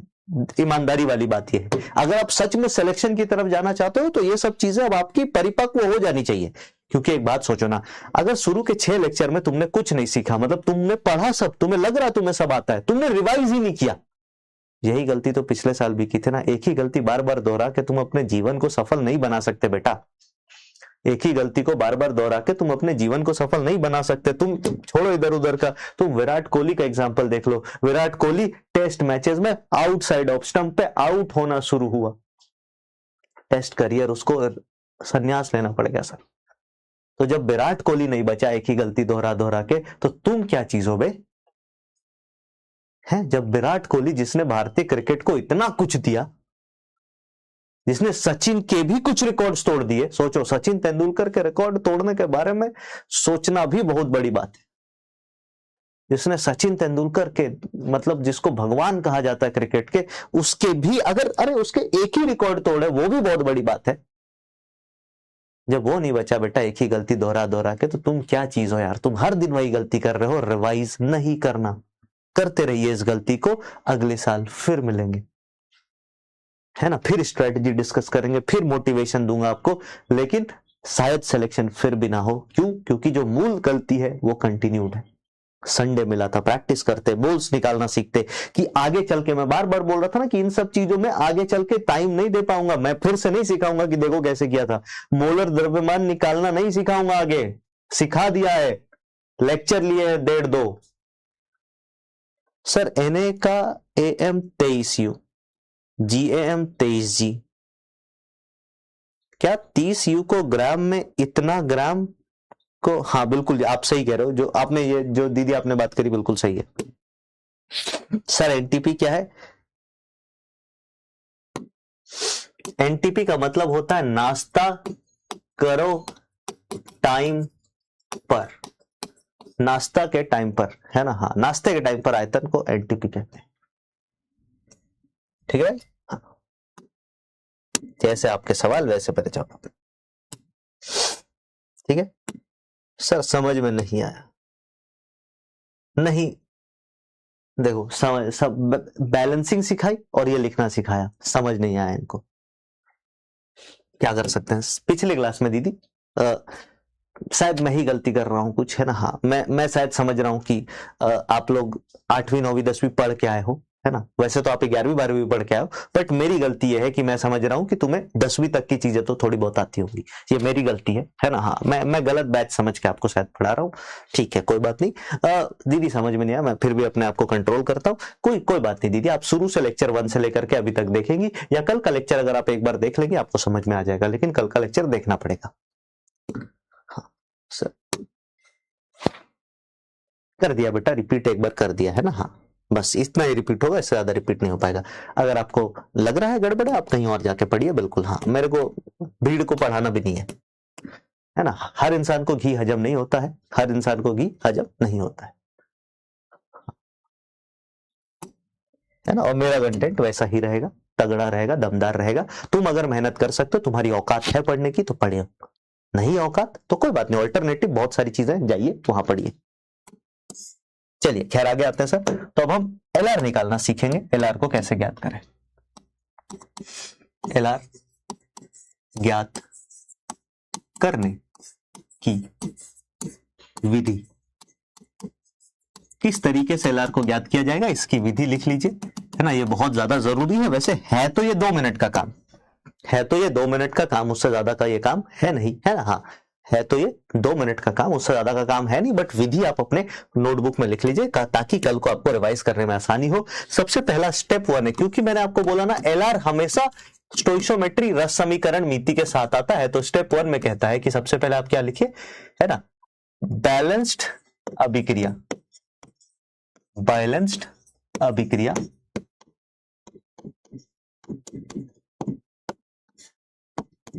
लिखो। सबसे पहला काम क्या, बैलेंस्ड अभिक्रिया लिख लो। बैलेंस्ड अभिक्रिया लिखने के बाद, बैलेंस्ड अभिक्रिया लिखने के बाद अगर अपन स्टेप 2 पे चले, अगर अपन स्टेप 2 पे चले तो स्टेप 2 पे अपन क्या करेंगे, आपने बैलेंस्ड अभिक्रिया लिख ली, अब आप सभी अभिकर्मक के, सभी रिएक्टेंट के मोल्स निकाल लेंगे, सभी अभिकारकों के मोल निकालने, सभी अभिकारक के मोल ज्ञात करें। आपको क्या ज्ञात करना है सर, सभी अभिकारक के मोल ज्ञात करने हैं, सभी अभिकारक के मोल ज्ञात करने हैं। उसके बाद अगर हम तीसरे पॉइंट पे चले, स्टेप 3 पे चले, जैसे आपने सबके मोल ज्ञात कर ले, ये हमने अभी भी किया था। आप देखो अगर इस अभिक्रिया की बात करो तो इस अभिक्रिया में हमने क्या किया था, हमारे पास जो अभिकारक दे रखे थे उसके मोल हमने पहले अभिक्रिया लिखा, बैलेंस किया, फिर मोल ज्ञात कर लिया, है ना। ये काम हम हमेशा से करते आ रहे हैं और इसको अभी भी करना है, कुछ नया नहीं करना है, इसको अभी भी करना है, कुछ नया नहीं करना है। स्टेप 3 में जैसे आपने सभी अभिकारकों के मोल ज्ञात कर लिए, अब हम क्या करेंगे सर, ये स्टेप सबसे ज्यादा जरूरी है और यही सीमांत अभिकारक का स्टेप है। इसी स्टेप में आपको सीमांत अभिकारक पता लगेगा और इस स्टेप में हम क्या करेंगे सर, है ना, अभिकारकों के मोल को,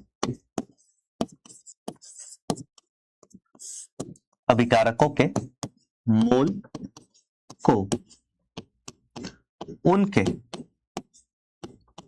रस समीकरण मितीय गुणांक, स्टोइशियोमेट्रिक कोएफिशिएंट, समझ गया, मैंने बताया था जो बैलेंस करके नंबर आता है, संख्याएं आती है, उनको रस समीकरण मितीय गुणांक कहते हैं। उनके रस समीकरण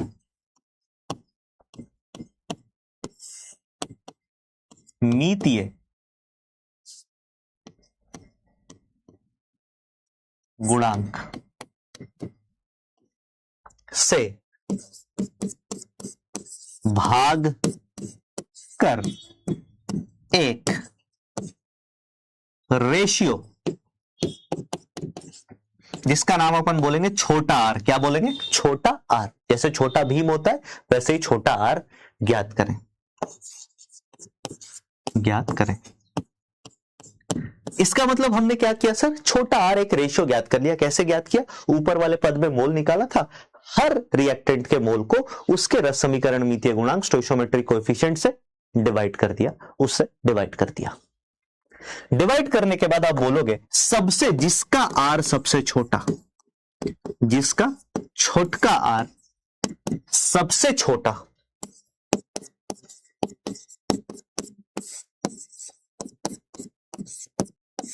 वह एलआर, वही लिमिटिंग रिएजेंट हो जाएगा जिसका आर, यानी कि जिसका छोटका आर मोल बटे, क्या बोला मैंने, आर जो है वो यहां पे लिख देता हूं, आर क्या है सर, मोल बटे स्टोइशियोमेट्रिक कोएफिशिएंट या फिर रस समीकरण मितीय गुणांक, है ना, रस समीकरण मितीय गुणांक, जिसको अपन स्टोइशियोमेट्रिक कोएफिशिएंट, ओ भाई साहब ये तो बहुत ही बड़ा हो गया, है ना कोई नहीं, इसको ऐसे कर लेते हैं, रस समीकरण ऐसे लिख देते हैं, है ना, हाँ, क्योंकि इतना बड़ा लिखेंगे तब तो रस समीकरण मितीय गुणांक से इसको डिवाइड करेंगे, ये हमारा आर आ गया, जिसके लिए आर सबसे छोटा, जिसके लिए आर सबसे छोटा वही हमारा लिमिटिंग रिएजेंट हो गया। और लिमिटिंग रिएजेंट निकालने के बाद अगला स्टेप भी सबसे ज्यादा जरूरी है, क्योंकि बहुत सारे बच्चे यहां पे ये स्टेप में गलती करते हैं और फिर पागल होकर घूमते रहते हैं। ये भी जरूरी, पर ये सबसे ज्यादा, तीसरा स्टेप सबसे जरूरी था। इसमें हम क्या करेंगे, अब सभी कैलकुलेशन, सभी गणना एलआर से की जाएगी। किससे की जाएगी सर? एलआर से की जाएगी। एक बार इसको कॉपी कीजिए, फिर मैं आपको कुछ प्रैक्टिस करवाता हूं। प्रैक्टिस कर करके अपन सीखेंगे, प्रैक्टिस कर करके अपन सीखेंगे। चलिए जल्दी से कॉपी कर लीजिए। सर मैं आप ही से पढ़ूंगा। बेटा मेरे से पढ़ने के लिए पढ़ना पड़ेगा। हाँ, मेरे से पढ़ने के लिए तुम ऐसा नहीं कर सकते है ना, मेरे से पढ़ने के लिए तुम ऐसा नहीं कर सकते कि तुम बिना पढ़े आ जाओ। अगर तुम बिना पढ़े आओगे तो तुमसे ज्यादा नुकसान किसी का नहीं होगा, लेकिन अगर तुम पढ़ के आओगे, मैं इसकी गारंटी दे सकता हूं कि कितना भी कठिन पेपर आ जाए, नीट 2027 में तुम भौतिक, रसायन, फिजिकल, केमिस्ट्री का एक भी सवाल छोड़ के नहीं, एक भी सवाल छोड़ के नहीं आओगे। और तुम भौतिक रसायन के सवालों को इतनी स्पीड में कर लोगे कि तुम सोचे नहीं होगे कि अच्छा भौतिक रसायन फिजिक्स जैसा टाइम नहीं लेता है, इनऑर्गेनिक जैसा टाइम लेता है।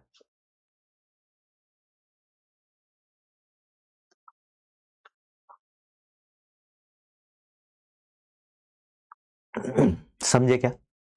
तो इसमें हम जब तक एलआर नहीं निकालेंगे तब तक ना तो प्रोडक्ट कैलकुलेट करेंगे, ना कुछ कैलकुलेट करेंगे, कुछ भी कैलकुलेट नहीं करेंगे। मैं एक बार फिर से पूरा प्रोसेस बता रहा हूं, फिर एग्जांपल के साथ हम प्रोसेस को सीखेंगे। सबसे पहले अभिक्रिया को बैलेंस करना है, जो हम रस समीकरण मिति में कर रहे थे। रस समीकरण मिति के साथ एलआर फ्री है। फिर हम क्या करते हैं सर, सभी अभिकारकों के मोल ज्ञात करते हैं। रस समीकरण मिति में भी कर रहे थे। अब चूंकि यहां पे कई सारे अभिकारक हैं, सबके मोल दिए हुए हैं, तो किसी के कम किसी के ज्यादा हो सकते हैं। क्योंकि किसी के कम किसी के ज्यादा हो सकते हैं, तो हमें क्या करना पड़ेगा सर, हमें एलआर निकालना पड़ेगा और एलआर के अनुसार ही सब कुछ सॉल्व करना पड़ेगा। हमें एलआर के अनुसार ही सब कुछ सॉल्व करना पड़ेगा। चलिए आगे चलते हैं सर। कुछ बच्चों, जब तक आप कॉपी कर रहे हो सीकेल कर दीजिए, सीकेल का आंकड़ा 100 कर दीजिए, तब तक मैं कुछ डाउट्स ले लेता हूं। सर एलआर का फुल फॉर्म क्या होता है? एलआर का मतलब अभी बताया पिछले पेज पे, है ना। हाँ देखो, अब क्या बोल सकता हूं मैं, अभी बताया एलआर है लिमिटिंग रिएजेंट, सीमांत अभिकारक को एलआर बोलते हैं। लेकिन क्या कर सकते हैं बताइए, बोलिए क्या ही कर सकते हैं? कैसे इन सबको कैसे टैकल किया जाए? आप अपने जीवन में इन चीजों के लिए थोड़ी तैयार होते हो यार। हम सोचते हैं कि यार इस बार हमने बैच पढ़ाया, इस बार हमारा सिलेक्शन हो रहा है अच्छा खासा, संख्या बढ़ रही है, अगले साल हम और अच्छा क्या कर सकते हैं? संख्या तो बढ़ी रही है, क्या हम और अच्छा रैंक ला सकते हैं? क्या हम हिंदी मीडियम से अंडर 100 रैंक वाले बच्चे तैयार कर सकते हैं? क्या हम हिंदी मीडियम से पीडब्ल्यू का कम से कम एक बच्चा, दो बच्चा AIIMS Delhi, AIIMS Rishikesh, AIIMS Jodhpur भेज सकते हैं? क्या अगली साल हम और इन बच्चों की संख्याओं को एक एक दो दो और बढ़ा सकते हैं? क्या ये हमारा टारगेट होता है। लेकिन अब ऐसी चीजों के लिए अपन तैयार नहीं रहते हैं। सर मॉड्यूल 1 का 33 क्वेश्चन बताइए। मॉड्यूल 1 का 33, मॉड्यूल 1 क्या होता है? सर ये क्वेश्चन नहीं आ रहा है 3 ग्राम मीथेन वाला। बेटा इसको 2-3 बार हमने समझा दिया है, एक बार आप अपने आप से जब तक नहीं, देखो आएगा कुछ नहीं, तुम्हें तुम्हें लाना पड़ेगा। आता कुछ नहीं है बेटा इस जीवन में, तुम्हें लाना पड़ता है। हाँ है ना। हाँ आए तुम भी नहीं थे, लाए गए थे। नीट के तैयारी में भी तुम, है ना। हाँ खुद को लेकर क्या लाना पड़ता है बेटा, अपने आप कुछ नहीं होता यहाँ पे। चलिए आगे चलते हैं। इसके बाद अपन बात किसकी करेंगे सर, सवाल करते हैं। क्वेश्चन पहले करते हैं, एलआर ज्ञात करें। क्या ज्ञात करना है सर, हमें एलआर ज्ञात करना है। ठीक है, पहला सवाल देता हूं, पहला सिंपल देता हूं, फिर धीरे धीरे लेवल बढ़ाऊंगा। पहला सिंपल देता हूं, फिर धीरे धीरे लेवल बढ़ाऊंगा। पहला सवाल है, नाइट्रोजन अभिक्रिया कर रहा है किसके साथ सर, हाइड्रोजन के साथ, और क्या बना करके दे रहा, अमोनिया। एलआर में है ना, मैंने बोला नंबर ऑफ मोल्स हमें दे रखे हैं, सीधा मोल्स दे दिए मैंने बोला भाई नाइट्रोजन के 5 मोल दे रखे हैं और हाइड्रोजन के भी 5 मोल दे रखे हैं। आप मेरे को बताइए कौन है लिमिटिंग रिएजेंट, एलआर कौन है, जल्दी से बताइए। एलआर कौन है, जल्दी से बताइए। एलआर कौन है, जल्दी से बताइए। चलिए पहला सवाल, जब तक आप पहले सवाल का जवाब देंगे तब तक मैं दूसरा सवाल तैयार कर देता हूं। दूसरे सवाल में मैं लेवल थोड़ा सा बढ़ा दूंगा। पहले सवाल सिंपल दिया, दूसरे सवाल में एक लेवल ऊपर चलेंगे। दूसरे सवाल में हमने बोला कि H2 अभिक्रिया करता है Cl2 के साथ और बना करके देता है HCl। क्या बना करके देता है, HCl। इस अभिक्रिया को अगर मैं देखूं तो मान लेते हैं मेरे पास, है ना, मेरे पास 142 ग्राम H2 है और 142 ग्राम Cl2 है, तो LR कौन होगा आपको बताना है। तो LR कौन होगा आपको बताना है। कैसे पता करेंगे सर? पहले सवाल में क्या करेंगे, आप बोलोगे सर अभिक्रिया दे रखी, हाँ अभिक्रिया को बैलेंस करना हमारा कर्तव्य है।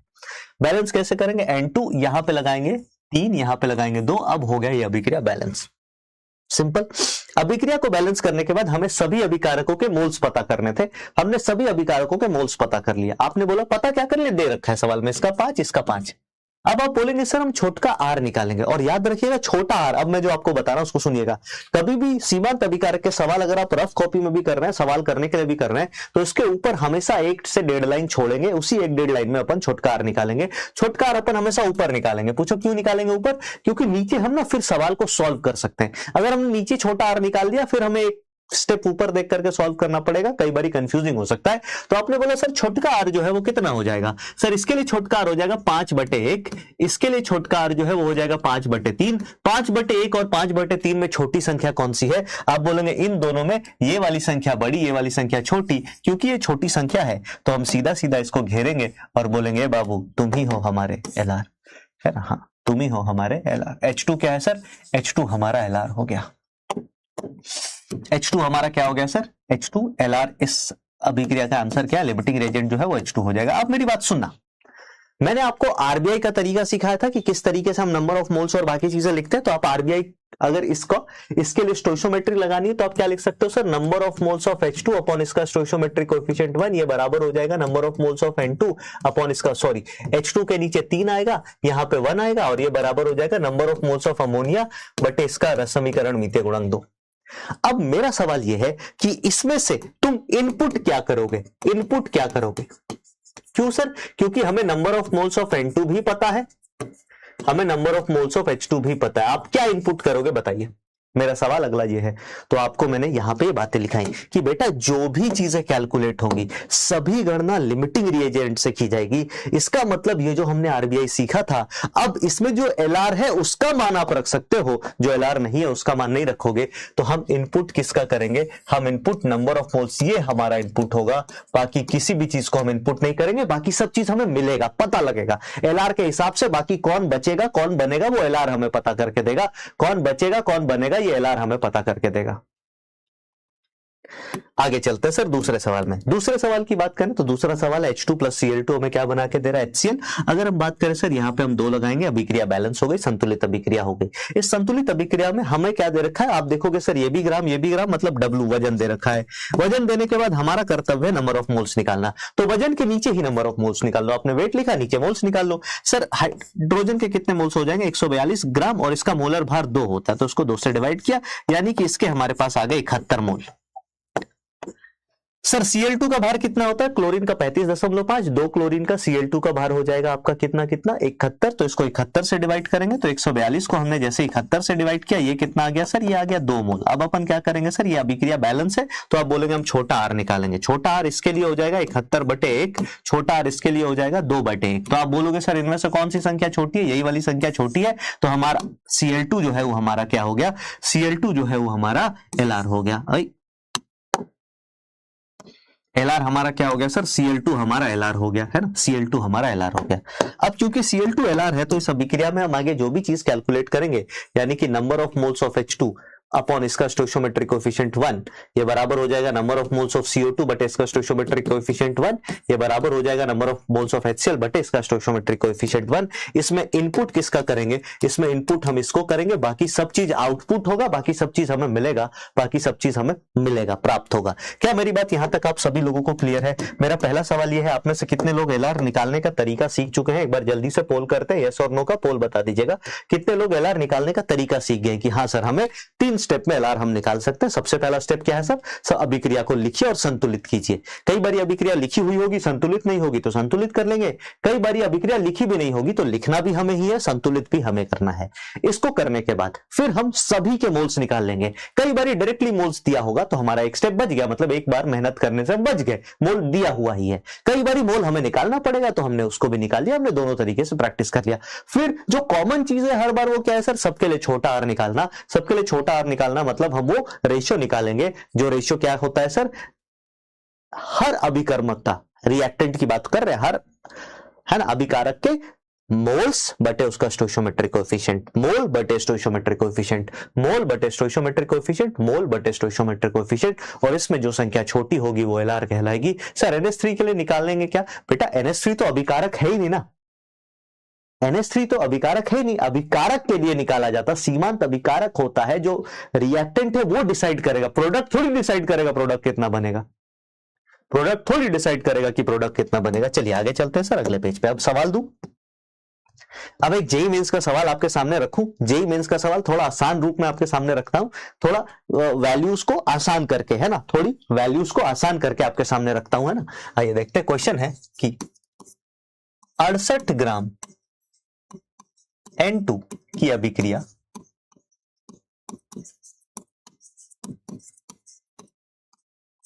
68 ग्राम N2 की अभिक्रिया 68 ग्राम H2 से करवाकर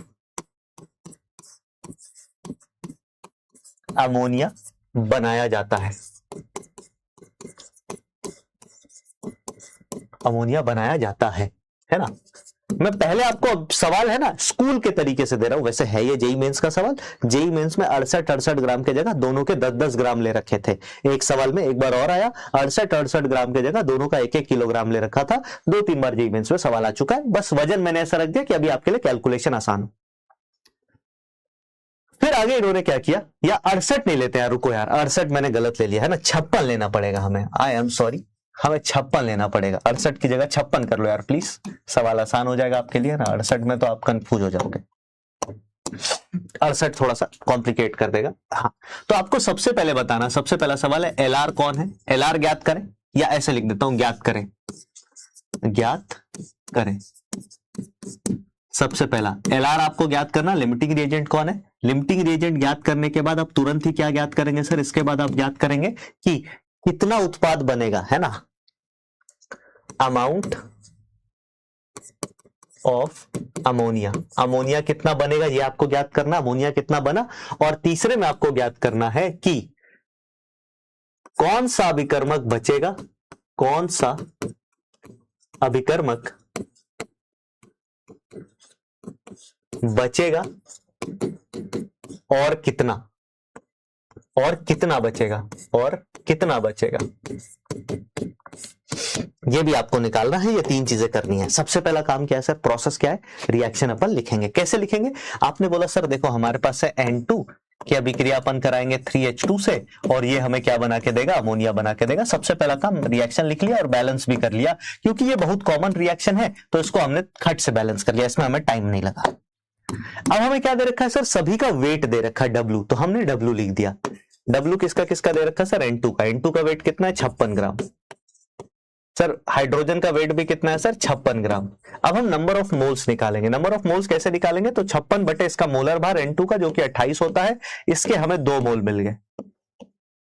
फिर अगर हम इसकी बात करें तो 56 को अपन डिवाइड करेंगे। अब कुछ बच्चे ये कहते हैं कि सर अगर 3 लगा दिया है तो अब हाइड्रोजन का मोलर भार 6 हो जाएगा ना। तुम खुद सोचो अपने मुंह से कि तुम क्या बोल रहे हो। क्या H2, क्या आयरन के आगे कोई संख्या लगा देने से आयरन का भार बदल जाएगा क्या? ऐसा नहीं होता है सर। आगे की संख्या रस समीकरण मितीय गुणांक कभी भी मोलर भार एटॉमिक भार को नहीं बदलती है। हाँ, अगर कोई संख्या यहां लगी होती तो वो उसके एटॉमिक या मोलर भार को बदल सकती थी, बट पहले लगी हुई संख्या कभी नहीं बदलती।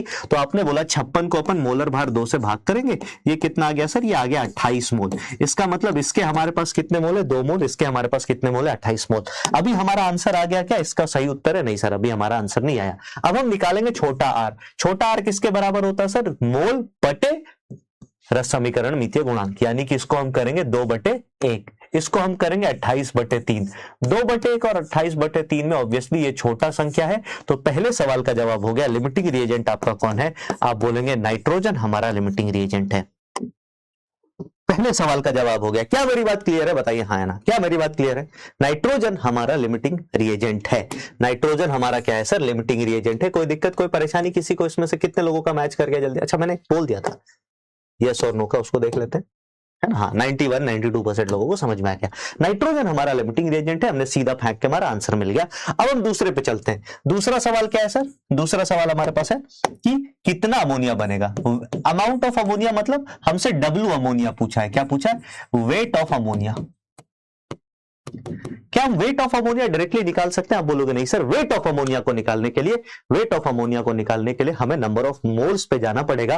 और यहां से मैं क्या कह सकता हूं, सुनिएगा, मैं लिख सकता हूं number of moles of N2 upon इसका रस समीकरण मितीय गुणांक 1, ये बराबर हो जाएगा number of moles of H2 upon इसका रस समीकरण मितीय गुणांक 3, ये बराबर हो जाएगा number of moles of ammonia upon इसका रस समीकरण मितीय गुणांक 2। अब मेरी बात प्लीज सुनना, सबसे इंपॉर्टेंट लाइन यहां पे बताने जा रहा हूं। बहुत सारे बच्चों को इस पे इतना कंफ्यूजन होता है कि आप सोच नहीं सकते।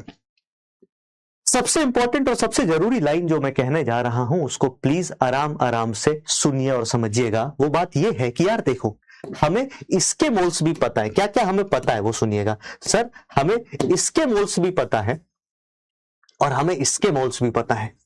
हम यहां पे इनपुट क्या करेंगे? हम यहां पे इनपुट क्या करेंगे? तो आप बोलोगे इनपुट हमेशा एलआर करते हैं, बाकी सब चीजें हमें मिलेंगी, बाकी सब चीजें हमें मिलेंगी।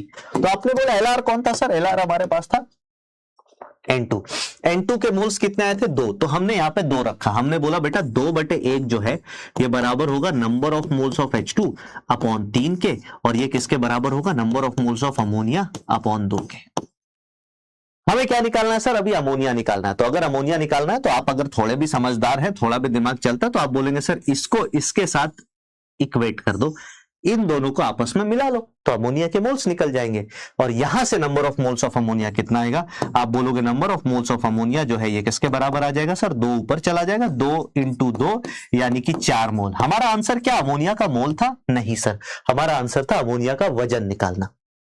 तो अमोनिया कितना बनेगा सर? तो डब्ल्यू अमोनिया जो आप बताओगे, वेट ऑफ अमोनिया फॉर्म, ये कितना हो जाएगा सर?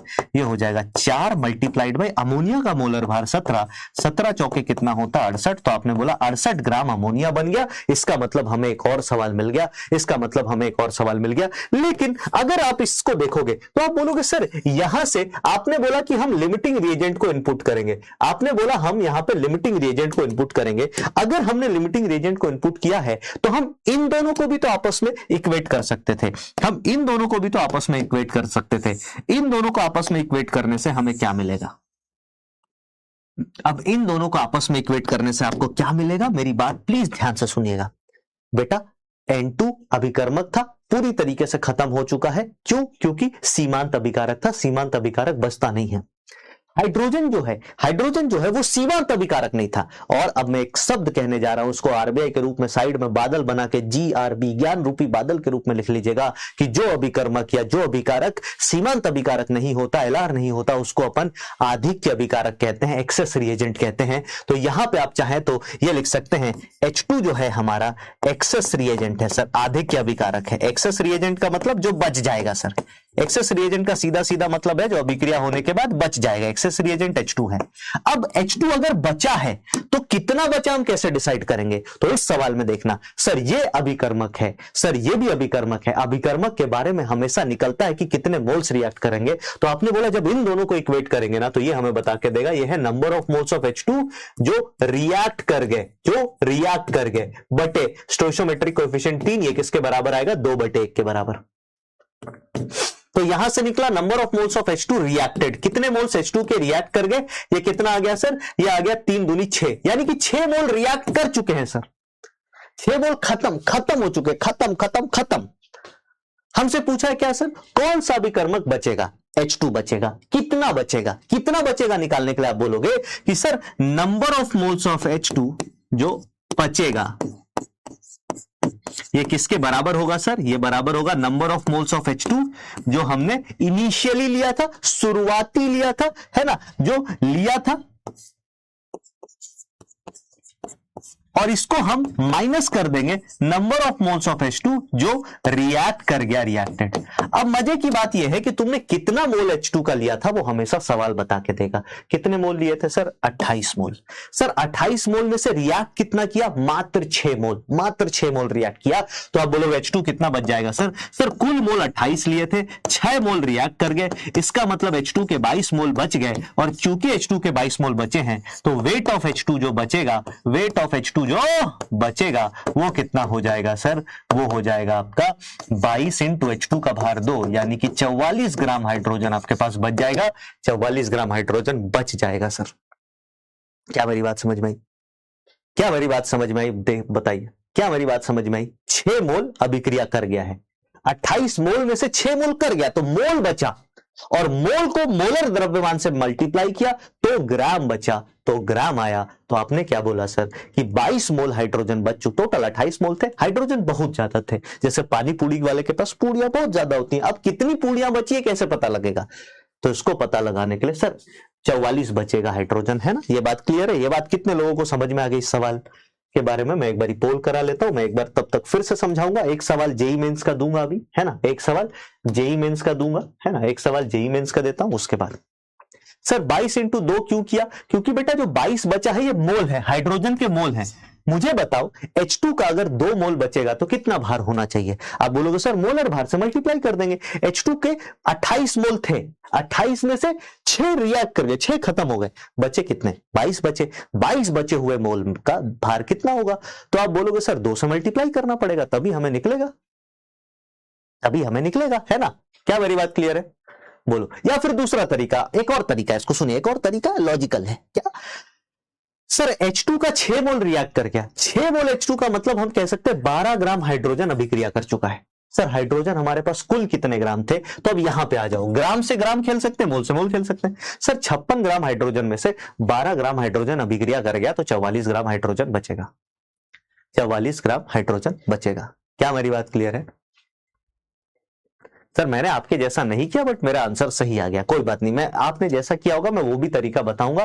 पर अभी मैं मान के चल रहा हूं बहुत सारे बच्चे नए हैं जिन्होंने इन सब चीजों को पहली बार कंसेप्ट के रूप में सीखा होगा, है ना? रटा नहीं होगा, कंसेप्ट के रूप में सीखा होगा। तो मैं इसको तेजी से करने का तरीका भी सिखाऊंगा।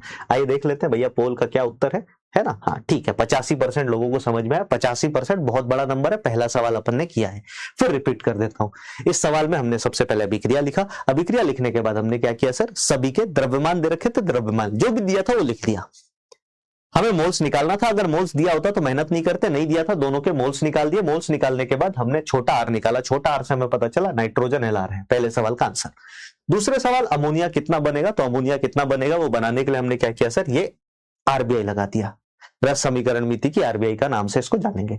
आरबीआई क्या होगा sir? Number of moles of N2/1, ये बराबर किसको होगा? Number of moles of hydrogen बटे इसका स्टोइकियोमेट्रिक कोएफिशिएंट 3, ये बराबर होगा number of moles of ammonia बटे इसका स्टोइकियोमेट्रिक कोएफिशिएंट 2। अब मजे की बात यह है कि क्योंकि ये N2LR है तो इसी को इनपुट हम यही दे सकते हैं।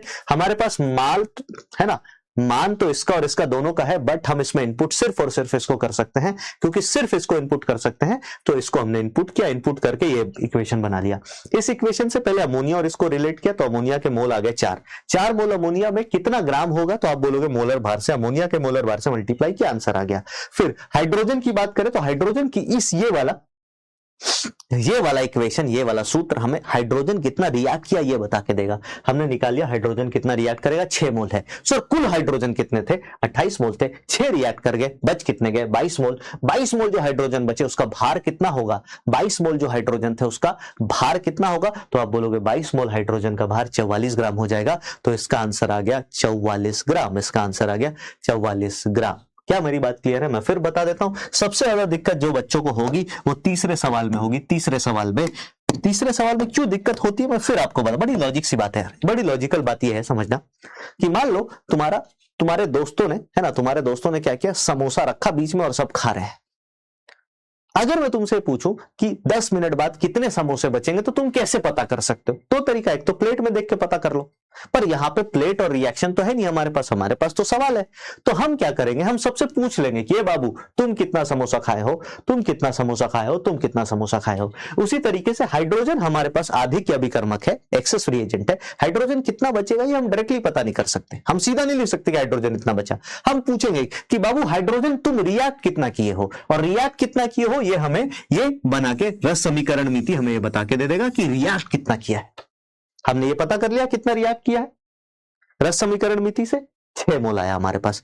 फिर हम वापस चलेंगे, फिर पूछेंगे कि अबे हाइड्रोजन लिया कितना मोल था, तो जब लिया कितना मोल था पता किया तो हमें पता लगा 28 मोल लिया था। अच्छा जी 28 लिया था, 6 रिएक्ट कर गए, या 28 समोसे लिए थे 6 समोसे खा गए, कितने समोसे बचे जी? आपने बोला सर अब 22 समोसे बचे। अब मैंने बोला अबे 22 अगर समोसे बचे हैं तो कितने रुपए के समोसे बचे, ऐसे पूछ सकते हैं, या कितने ग्राम समोसे बचे? आपने बोला एक समोसे का भार 2 ग्राम होता है तो 44 ग्राम समोसे बच गए, 44 ग्राम समोसे बच गए। चलिए आगे चलते हैं सर, अगला सवाल आपको जेईई मेंस का एक सवाल मुंह पे फेंक के मारता हूं, देखें आप कर पाते हैं कि नहीं। दू क्या बताओ जल्दी से।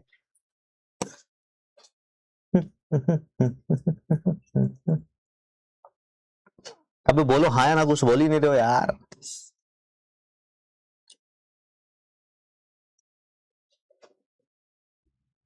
लो जेईई मेंस का एक सवाल आपके कंप्यूटर स्क्रीन पे ये रहा।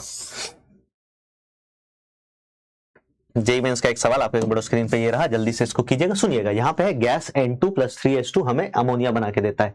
यदि 20 ml N2 20 ml H2 का पूर्ण रूप से अभिक्रिया कराती है तो प्राप्त अमोनिया का आयतन आपको बताना। अमोनिया का आयतन कितना प्राप्त होगा आपको बताना है। इस सवाल में आप क्या करेंगे समझिएगा, इस सवाल में हम स्टोइशियोमेट्री जो लगाएंगे वो आयतन पे लगाएंगे। स्टोइशियोमेट्री किस पे लगाएंगे? आयतन पे, वॉल्यूम पे लगाएंगे।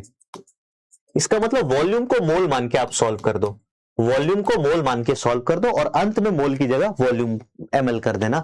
वॉल्यूम को मोल मान के सॉल्व करो और अंत में आप क्या कर देना सर, अंत में आप उसको सीधा सीधा मोल कर देना, पहले मतलब ml कर देना, सीधा सीधा ml। मैं इसको करके दिखाता हूं, जेईई मेंस का सवाल है। आपने बोला फिर से वही सवाल है सर, बस आयतन दे रखा। अच्छा हम बैलेंस करेंगे, अच्छी बात यह है कि बैलेंस्ड अभिक्रिया भी दे रखी है। N2 + 3H2 ये हमें क्या बना के दे रहा है सर, ये हमें अमोनिया बना के दे रहा है। मैंने आपको बताया था ना गैस के लिए अपन क्या कर सकते हैं सर, उसके अगर तीनों गैस है तो उसके आयतन को मोल के समानुपाती मान सकते हैं। आपने बोला सर हमें क्या दे रखा, आयतन दे रखा ना, आयतन लिख लो या मोल लिख लो, V लिख लो या फिर इसको शॉर्ट में N लिख लो, मतलब हम इसको मोल मान के कर रहे हैं। कितना है सर, इसका 20 है, इसका भी 20 है, और ये हमें नहीं पता है सर, यही निकालना है कितना बनेगा। अब क्योंकि दोनों दे रखा है तो ये हमारी जिम्मेदारी है कि हम सीमांत अभिकारक निकाल के ही आंसर करें। तो आप क्या बोलोगे, आप बोलोगे सर ये 20 है, ये 20 है, दोनों के मोल या दोनों का आयतन दे रखा है, हम छुटकार निकाल लेंगे सर। इसके लिए छुटकार आएगा 20/1, इसके लिए छुटकार आएगा 20/3। मेरे को जल्दी से बता दो सीमांत अभिकारक कौन सा होगा, जल्दी से बता दो सीमांत अभिकारक कौन सा होगा। आप बोलोगे सर H2 हाइड्रोजन हमारा सीमांत अभिकारक है। कौन सा सीमांत अभिकारक है? हाइड्रोजन, क्योंकि हाइड्रोजन सीमांत अभिकारक है। अच्छा इसका पोल कर लेते हैं ना, इसका पोल कर लेते हैं भाई 45 सेकंड का, क्योंकि हाइड्रोजन हमारा सीमांत अभिकारक है। तो अब हम चलते हैं सीधा सीधा लिखते हैं, आप चाहे तो ऐसा लिख सकते हो, देखो सीधा नंबर ऑफ मोल्स को हम वॉल्यूम के रेस्पेक्ट में लिख सकते हैं। तो अब हम आरबीआई जो लगाएंगे वो लगाएंगे वॉल्यूम ऑफ N2 बटे इसका स्टोइशियोमेट्रिक कोएफिशिएंट 1, ये बराबर होगा वॉल्यूम ऑफ H2 बटे इसका स्टोइशियोमेट्रिक कोएफिशिएंट 3, ये बराबर होगा वॉल्यूम ऑफ अमोनिया बटे इसका स्टोइशियोमेट्रिक कोएफिशिएंट 2। आप यहां पे मोल भी लिख लेते, कोई दिक्कत नहीं था, उसको अंत में वॉल्यूम में कन्वर्ट करना था। अब आपने बोला सर ये दोनों अभिकर्मक हैं, इन दोनों अभिकर्मक में हमारे पास सीमांत अभिकारक कौन है? H2। तो ये अपना LR है सर, जो LR है उसको हाईलाइट कर दो, क्योंकि इसी को आप इनपुट करेंगे। आप इनपुट हमेशा LR को ही करेंगे, आप किसी और चीज को इनपुट में नहीं डालेंगे। हमें चाहिए क्या सर, अगला सवाल है, हमें चाहिए क्या, हमें चाहिए अमोनिया का कितना आयतन प्राप्त होगा। तो इन दोनों को आपस में रिलेट करना पड़ेगा। तो आप बोलोगे वॉल्यूम ऑफ हाइड्रोजन बटे 3 ये बराबर होगा वॉल्यूम ऑफ अमोनिया बटे 2। यहां से अगर वॉल्यूम ऑफ अमोनिया आपको निकालना है तो ये हो जाएगा 2/3 इंटू वॉल्यूम ऑफ हाइड्रोजन, यानी कि 2/3 इंटू हाइड्रोजन का वॉल्यूम सवाल में कितना दे रखा था, बोलो बोलो बोलो। आप बोलोगे सर 20 ml दे रखा था, ये है ना यार, बोलो यार ये 20 ml दे रखा था। अबे हाँ कि ना बताओ, तो ये कितना आ जाएगा सर बताइए, ये कितना आ जाएगा बताइए, बोलिए ये कितना आ जाएगा सर बताइए। तो आप बोलेंगे सर इसका आंसर जो है ये आ जाएगा 2 दूनी 40, 40/3 मिलीलीटर हमारे पास क्या बनना चाहिए, अमोनिया। यहां पे वैसा कोई भी ऑप्शन नहीं है, यहां पे वैसा कोई भी ऑप्शन नहीं है, तो अपन डी ऑप्शन ही मार्क कर देंगे। बट अपन ऐसे 40/3 ml इसको करके 1 मान लेते हैं। 40/3 ऑप्शन होना चाहिए। कितना ml बनेगा सर? क्या मेरी बात समझ में आ रही है? 20 कैसे बन जाएगा भाई? 20 कैसे बन जाएगा? अबे 20 कैसे बन जाएगा यार? मतलब ऑप्शन नहीं है तो 20 मार दोगे? अच्छा, आप ऐसे कह रहे हो कि सर 40 को अगर 3 से डिवाइड करेंगे तो 20 के आसपास आएगा, है ना? हाँ, नहीं, अगर ऑप्शन मैच नहीं कर रहा है तो डी ऑप्शन ही मार्क करना है, फिर और कुछ भी मार्क नहीं करना। अगर कुछ नहीं मैच कर रहा है तो डी ऑप्शन ही मार्क करना, फिर हम और कुछ भी मार्क नहीं करेंगे, है ना? हाँ, इसको ये सवाल में ही थोड़ा सा मिस्टेक है ना? सवाल में ही थोड़ा सा मिस्टेक है। सर आपसे आईओसी पढ़नी है, कहां पढ़ सकते हैं? 1.0 में 40/3। अगर आपका भी आंसर 40/3 ml आ गया था तो ठीक है, इसके बाद आपको ज्यादा लोड लेने की जरूरत नहीं है। N2 20 दिया है, अरे N2 20 दिया है और H2 भी 20 दिया होगा ना यार, कुछ दिया नहीं है तो अपन ये मान के चल रहे N2 और H2 दोनों ही 20 दे रखा है, ठीक है? हमने इस सवाल को, हमने जेई का सवाल बनाया और जेई में सवाल आया था कि ये 20 ml है और ये भी 20 ml है, दोनों ही 20 ml है। अब आपको बताना है कि कितना, क्या आप कहते हैं, कितना आपका अमोनिया बनेगा। उस सवाल को हमने हल किया है। आगे चलते हैं अगले सवाल पे। एक और सवाल दूं, एनसीईआरटी का एक सवाल दूं, एनसीईआरटी का एक सवाल दूं क्या?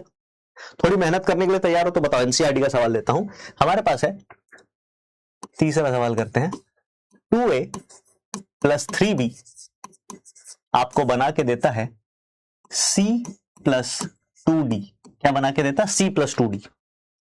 यहां पे सिर्फ मोल से करेंगे। तो अपन ने क्या बोला कि यदि इसके नंबर ऑफ मोल्स हमें दे रखे हैं, कितने? इसके नंबर ऑफ मोल्स हमें दे रखे हैं 12 मोल ए के दे रखे हैं और हमें 6 मोल बी के दे रखे हैं। तो आपको क्या क्या ज्ञात करना है ये आराम से सुनिए। 12 मोल ए का है, 6 मोल बी का है, तो आपको ज्ञात क्या क्या करना है? सबसे पहले आपको एलआर कौन सा है ये पता करना है, ज्ञात करें। अच्छा, मैं इधर नहीं इधर लिखता हूं क्योंकि नीचे सॉल्व भी कर लेंगे। हमें क्या करना है सर? ज्ञात करना है। क्या क्या ज्ञात करें? सबसे पहला एलआर। दूसरा, अच्छा, जिन बच्चों को कुछ समझ नहीं आ रहा वो अपने आप से ये बता ले, क्या आप एलआर निकाल पा रहे हैं? एलआर निकालने की तकनीक बड़ी सिंपल है।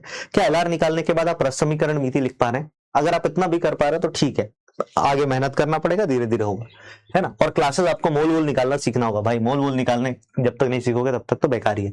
फिर दूसरे में आपको क्या ज्ञात करना है सर? दूसरे में आपको ज्ञात करना नंबर ऑफ मोल्स ऑफ सी और number of moles of D.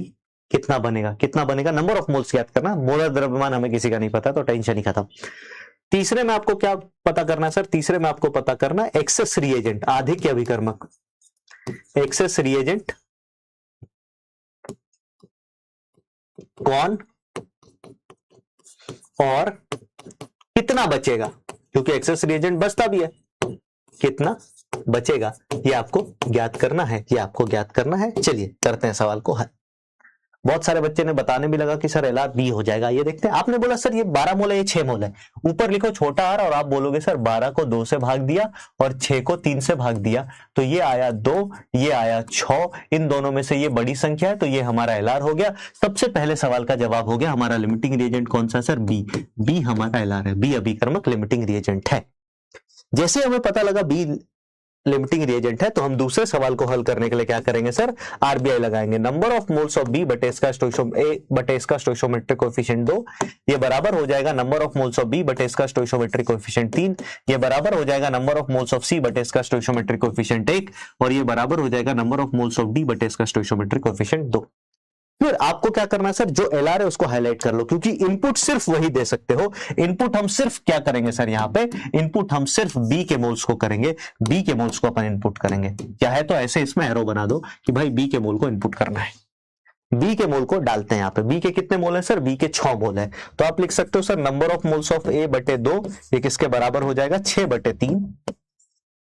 ये बराबर हो जाएगा नंबर ऑफ मोल्स ऑफ सी के, ये बराबर हो जाएगा number of moles of D बटे 2 के।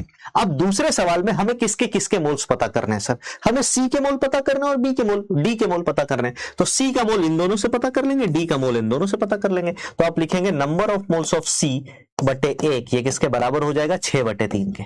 इन दोनों को इक्वेट कर दिया, सब इक्वल है तो इसको भी कर सकते हैं, इसको भी, इन दोनों को भी कर सकते हैं, किसी को किसी से इक्वल कर सकते हैं।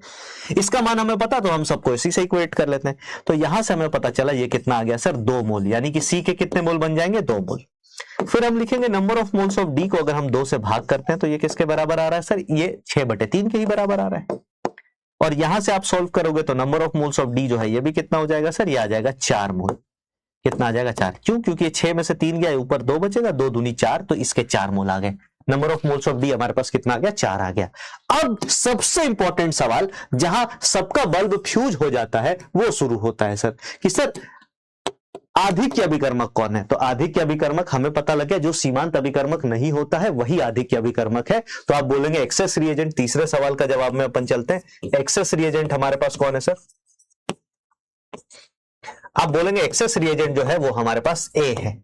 ए के बारे में अगर हमें पता करना है कितने मोल्स ए के बचे, तो आप क्या बोलोगे सर, हम लिख सकते हैं number of moles of A unreacted, जो अभिक्रिया नहीं कर पाए, है ना, बचे हुए, अनरिएक्टेड कह सकते हैं उसको। अनरिएक्टेड का मतलब जिन्होंने अभिक्रिया नहीं किया। ये किसके बराबर होगा, तो आप बोलोगे sir number of moles of A, कुल जो हमने लिए थे ना, कुल हमने कितने मोल्स लिए थे, और इसमें से माइनस कर देंगे नंबर ऑफ मोल्स ऑफ ए जो क्या कर गए सर, जो रिएक्ट कर गए, रिएक्टेड। और आपको पता है सर ये वाला इक्वेशन जो है, ये वाला इक्वेशन जो है, ये वाला आरबीआई वाला इक्वेशन, ये क्या करता है, हर अभिकारक के रिएक्टेड मोल्स के बारे में बताता है, हर अभिकारक के रिएक्टेड मोल्स के बारे में हमें जानकारी देता है, और उत्पादों के बने हुए मोल्स के बारे में हमें जानकारी देता है। तो इस इक्वेशन को अपन यूज करेंगे, है ना, इन दोनों को अपन यूज करेंगे, और इन दोनों को यूज करके यहां पे लिखेंगे number of moles of A reacted. थोड़ी सी और ज्यादा जानकारी लिख दी, बटे 2। ये किसके बराबर होगा सर, ये बराबर होगा 6/3 के। और हम यहां से लिख सकते हैं number of moles of A reacted कितना हो जाएगा, आप बोलेंगे number of moles of A reacted जो है ये हो जाएगा किसके बराबर सर, 2 दूनी 4, 2 × 2 यानी कि 4। इसका मतलब ए के 4 मोल रिएक्ट कर गए हैं। अब तुम्हें थोड़ा भी लॉजिक है अगर तुम्हारे पास, तो तुम्हें ये बात पता है भाई, तुमने जब शुरुआत करी थी तो ए के 12 मोल थे, 4 मोल रिएक्ट कर गए, कितने बचेंगे, तो आप बोलोगे number of moles of A unreacted, number of moles of A unreacted, जो रिएक्ट नहीं कर पाए। ये किसके बराबर हो जाएंगे सर, ये हो जाएंगे 12, कुल 12 थे, -4 यानी कि 8 मोल बच गए। और इस तरीके का कोई भी सवाल अगर हमारे सामने आया, गर्दा उड़ा देंगे हम, गर्दा उड़ा देंगे, छोड़ेंगे नहीं। क्या मेरी बात समझ में आ रही है, क्या सीमांत अभिकारक अब थोड़ा और ज्यादा क्लियर हुआ आप लोगों को। वोट करते हैं यस और नो का, 30 सेकंड का टाइम दिया, तब तक मैं कुछ बच्चों के डाउट्स ले लेता हूं, आप कॉपी कर लीजिए। सर इनपुट करने का क्या मतलब है, इनपुट करने का मतलब है इनमें से किसी एक का मान आप डालोगे तभी तो बाकी सारा मान निकाल पाओगे ना। तो हमारे पास 2 मान थे, ए के मोल भी हमें पता है और बी के मोल भी हमें पता है, लेकिन हम इस्तेमाल किसके मोल का कर सकते हैं सर, सीमांत अभिकारक के ही मोल्स का इस्तेमाल कर सकते हैं, क्योंकि जो सीमांत अभिकारक नहीं है वो हमें भ्रामक रिजल्ट देगा, सर यहां N2H2 से पूर्ण रूप से रिएक्ट करता होगा। यार पिछले वाले सवाल में ना थोड़ी सी टाइपिंग एरर है, जेई का सवाल मैंने टाइप कराया था और भाई ने 2 सवाल को मिला के टाइप कर दिया है। मुझे लगता हो सकता है जिस सोर्स से मैंने दिया था टाइप करने के लिए वो सोर्स ही गलत होगा, ये भी हो सकता है। हमने दोनों का 20-20 मोल मान के सॉल्व किया यूज बघेल भाई। हाँ, आप जिस तरीके से कर रहे हो उस तरीके से आपका आंसर, अगर आप N2 के 20 ml मान रहे हो तो आंसर 60 ml आ जाएगा, जो कि मैच भी कर रहा है। बट हमारा काम आंसर मैच कराना नहीं है, हमारा काम कॉन्सेप्ट सीखना है। तो हम वो सवाल करेंगे जो हमें कॉन्सेप्ट सिखा के दे। सर 28 क्या है, 28 कहां यूज किया भाई, 28 क्या है, अबे 28 मोल है, ये निकाला है, ये मोल निकाले हैं भाई। 28 क्या है, 28 मोल निकाले हैं भाई इसके। हाँ मतलब तारे डिस्कनेक्टेड है। सर यहां पीसी खत्म होने से पहले 1.0 में आईओसी स्टार्ट हो जाएगी, हम दोनों साथ पढ़ सकते हैं क्या? हाँ आप पढ़ सकते हो, क्योंकि मेरी क्लास भी अलग अलग टाइम पे होगी ना यार, मेरी क्लास भी अलग अलग टाइम पे होगी, है ना। हाँ सर 20 कैसे आया, 20 दे रखा था, मतलब ये दोनों 20 ml दे रखे हैं ना, सवाल में हमें दे रखे हैं, इस वजह से हमने लिया है, ठीक है। हाँ मैं आपको जेई मेंस का सवाल कराना चाह रहा था। सर बटे में 30 कैसे आया, बटे में 30 कहां लिया हमने, अरे इसका मोलर भार है भाई, इसका मोलर भार अगर आप निकालोगे ना, दिया गया भार बटे मोलर, दिया गया भार बटे मोलर भार करते हैं, तो इस वजह से 30 आया। सर यहां क्यों सीमांत अभिकारक है, यहां क्यों सीमांत अभिकारक है बेटा, मतलब इस सवाल को मैं फिर से बता रहा हूं, इस सवाल को हम चेंज करके कर रहे हैं।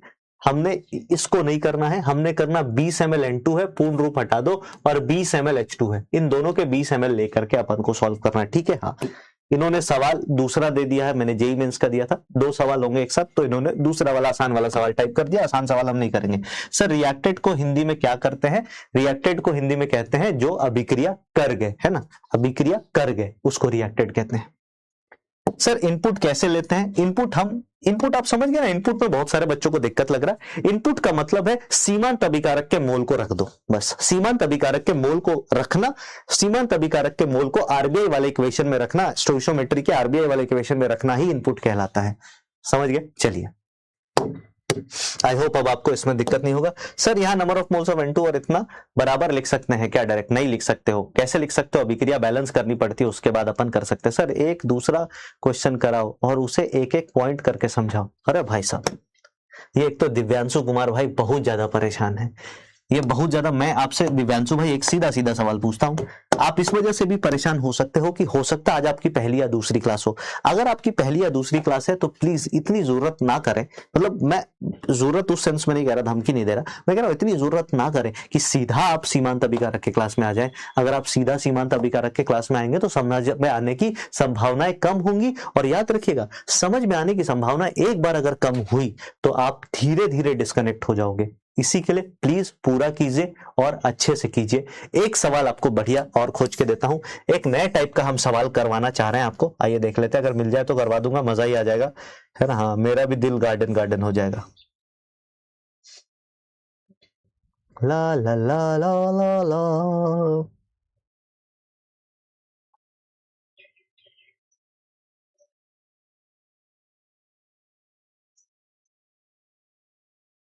मिल जा भाई, इतने सारे सवाल टाइप कराए, कहाँ चला गया? हाँ, क्या कणों को धातु को इतना है, इसका परमाणु है।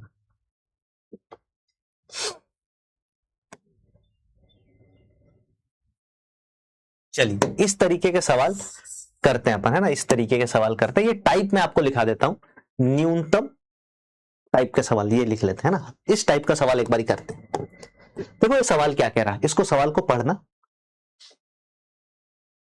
इसको पढ़ना आराम आराम से, आराम आराम से पढ़ना। सर होमवर्क दे रहा हूं बिल्कुल, एक सवाल एक, अच्छा चलो इसको होमवर्क दे देते हैं ना। हाँ, इसको होमवर्क दे देते हैं, तब मैं भाई ऐसे नहीं छोड़ूंगा, एक सवाल और करा के जाऊंगा, एक खुद से सवाल करा के जाऊंगा। चलो ले बैठे ले बैठे ले ले ले ले, ले, ले।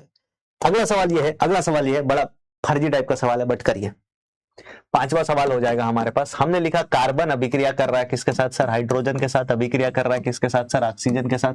और आपको क्या बना के दे रहा है? सर आपको बना के दे रहा है C6H12O6, C6H12O6। ठीक है, ये सब कुछ आपको बना करके दिया जा रहा है। मेहनत करने वाला सवाल है, ध्यान से देखिएगा। मैंने बोला क्या बोलूं भाई बताओ?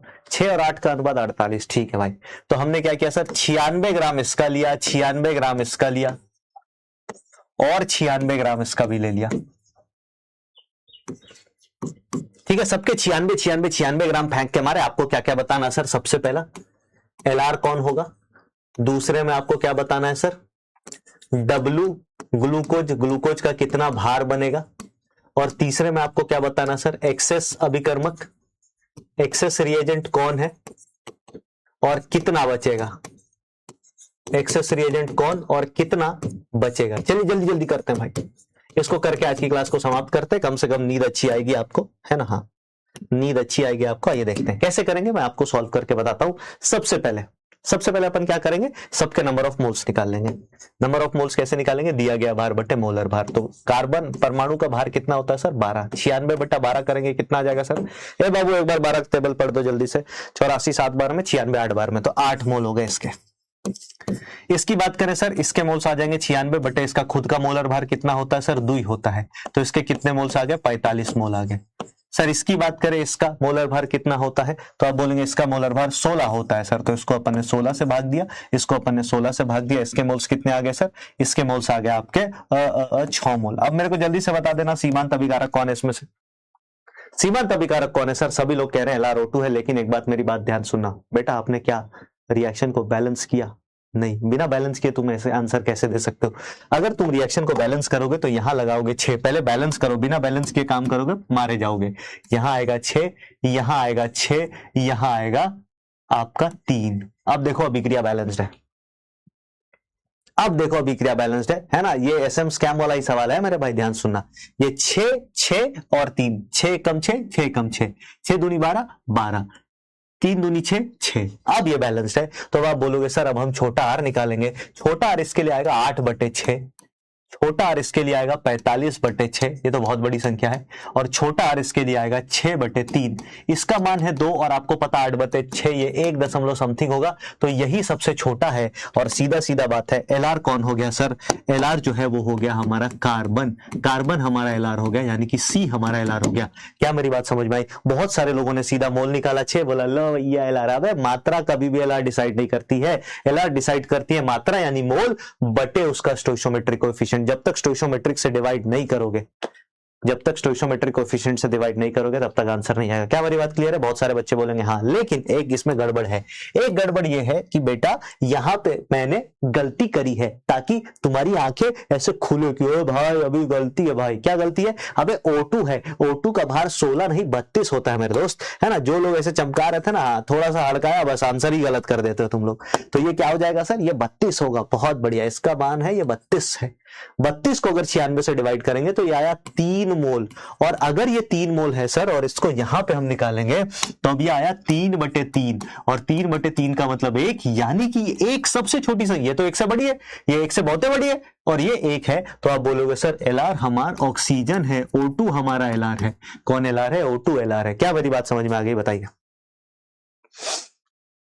आपने बोला एलआर कौन हो गया सर? O2 हो गया। एलआर होने के बाद फिर हम क्या करेंगे सर? फिर हम बोलेंगे, अब देखो हम क्या लिख सकते हैं, number of moles of carbon बटे इसका स्टोइकियोमेट्रिक कोएफिशिएंट 6, ये बराबर हो जाएगा number of moles of hydrogen बटे इसका स्टोइकियोमेट्रिक कोएफिशिएंट 6, ये बराबर हो जाएगा number of moles of oxygen बटे इसका स्टोइकियोमेट्रिक कोएफिशिएंट 3, और ये बराबर हो जाएगा number of moles of glucose यानी कि C6H12O6। अब आप बोलोगे सर हम इसमें इनपुट क्या करेंगे? इनपुट वही करते हैं जो एलआर होता है। एलआर कौन सा है सर? इसमें एलआर हमने निकाला, सॉल्व किया, ऑक्सीजन आया तो ऑक्सीजन को इनपुट करेंगे। ऑक्सीजन को जैसे इनपुट किया हमने, ऑक्सीजन को जैसे इनपुट किया तो हमारे पास पूरा का पूरा इक्वेशन निकल करके क्या आ जाएगा सर? हमारे पास पूरा का पूरा इक्वेशन, ऑक्सीजन के द्रव्यमान को लिखते ही पूरा का पूरा इक्वेशन आ जाएगा। ऑक्सीजन के मोल्स कितने थे? 3, ये हमारे पास पूरा इक्वेशन आ गया। दूसरे सवाल को हल करना है तो दूसरे सवाल में हमें सिर्फ और सिर्फ क्या करना है? इन दोनों को आपस में रिलेट करेंगे, दूसरा सवाल निकल के आ जाएगा। आप बोलोगे sir number of moles of glucose C6H12O6 formed, ये कितना बनेगा सर? ये बन जाएगा, इसके नीचे एक ही है सर, तो ये कितना बन जाएगा? 3/3, यानी कि 1 मोल इसका बन जाएगा। और 1 मोल का मतलब हमसे W पूछा है, तो आप बोलोगे वेट ऑफ ग्लूकोज C6H12O6, तो 1 मोल इसका भार कितना होगा? Number of moles into molar भार, यानी कि ये 180 ग्राम बन जाएगा। ये कितना बनेगा सर? 1 मोल। 1 मोल का मतलब 180 ग्राम हमारे पास ग्लूकोज बन गया। अगला सवाल। अब मजे की बात यह है, अब मजे की बात यह है, अब मजे की बात यह है सर H2 का मोल भी, हाँ देखो अब कुछ लोग ध्यान दे रहे हैं ना, हाँ H2 का मोल भी कितना आएगा सर? 45 नहीं आएगा, है ना। कितना आएगा? हाँ चलो अब जिंदा है कुछ लोग, तो ये 96 है और ये 48 है। आंसर पे इससे कोई इफेक्ट नहीं पड़ने वाला है ना, आंसर पे इससे कोई इफेक्ट नहीं पड़ेगा, बट ठीक है आपकी बात सही है। अब हम वापस चलते हैं। अब आप बोलोगे सर हम क्या करेंगे? अब हमने इसको इनपुट किया, अब हमारे पास एक्सेस रिएजेंट कौन है? ये था दूसरे सवाल का जवाब। तीसरे सवाल में हम चलेंगे। मेरे को जल्दी से बता दो आधिक्य अभिकर्मक कौन है, एक्सेस रिएजेंट कौन से हैं? तो आप बोलोगे सर एक्सेस रिएजेंट 2 आएंगे। अब एक्सेस रिएजेंट कितना आएंगे? 2 आएंगे। कौन कौन से आएंगे? आप बोलोगे सर पहला एक्सेस रिएजेंट है हमारा कार्बन, दूसरा एक्सेस रिएजेंट है हमारा हाइड्रोजन। कार्बन हाइड्रोजन अब दोनों एक्सेस रिएजेंट है, दोनों ही बचेगा। कितना बचेगा हमें निकालना है। तो सबसे पहले इस इक्वेशन पे चलते हैं। सबसे पहले हम हाइड्रोजन या कार्बन की बात कर लेते हैं। आप बोलोगे sir number of moles of carbon बटे इसका स्टोइकियोमेट्रिक कोएफिशिएंट 6, ये किसके बराबर हो जाएगा सर? ये बराबर हो जाएगा 3/3। मतलब इसको अपन ने इन दोनों को आपस में रिलेट किया तो हम कार्बन का मोल, और कार्बन के कौन से मोल जो रिएक्ट कर गए हैं, तो आप बोलोगे सर यहां से आ गया number of moles of carbon reacted. Carbon के कितने मोल रिएक्ट कर जाएंगे सर? आप बोलोगे 3/3 तो 1 होता है, इंटू 6 करेंगे तो 6 मोल रिएक्ट कर गए हैं सर। सिमिलरली हम क्या बोलेंगे?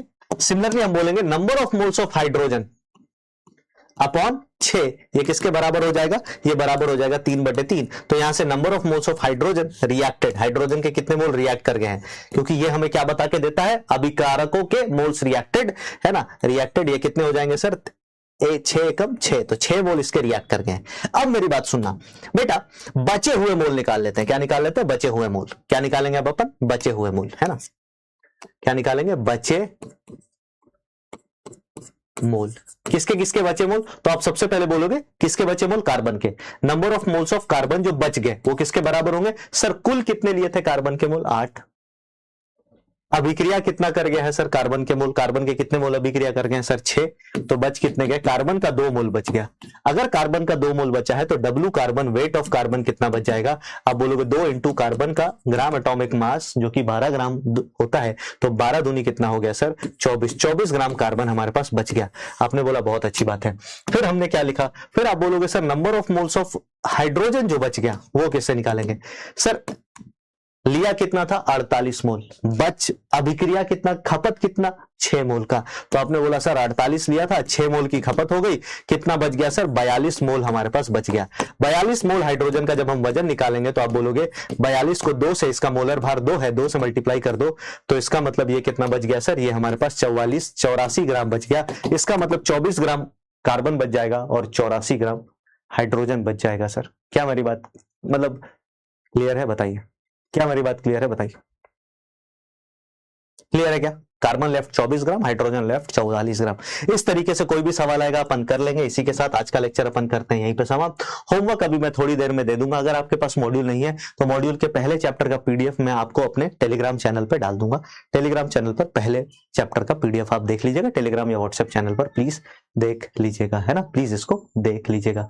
सर उसमें 20/3 क्यों नहीं आया? किसमें 20/3 नहीं आया यार?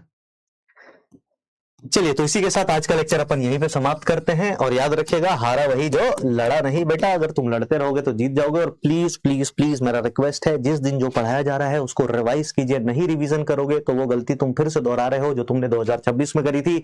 बहुत सारे लोगों ने आप में से 2025 में करी थी, बहुत सारे लोगों ने आप में से 2024 में करी थी। और जब तक तुम पुरानी गलतियों को दोहराते जाओगे तब तक तुम आगे कभी भी सफल और बहुत बड़ा मुकाम हासिल नहीं कर सकते हो। आई होप आज का लेक्चर आपको अच्छा लगा। अगर अच्छा लगा तो LR लिख करके दिल बना दीजिएगा। मैं कुछ सवाल होमवर्क में दूंगा, उसको प्लीज देख लीजिएगा।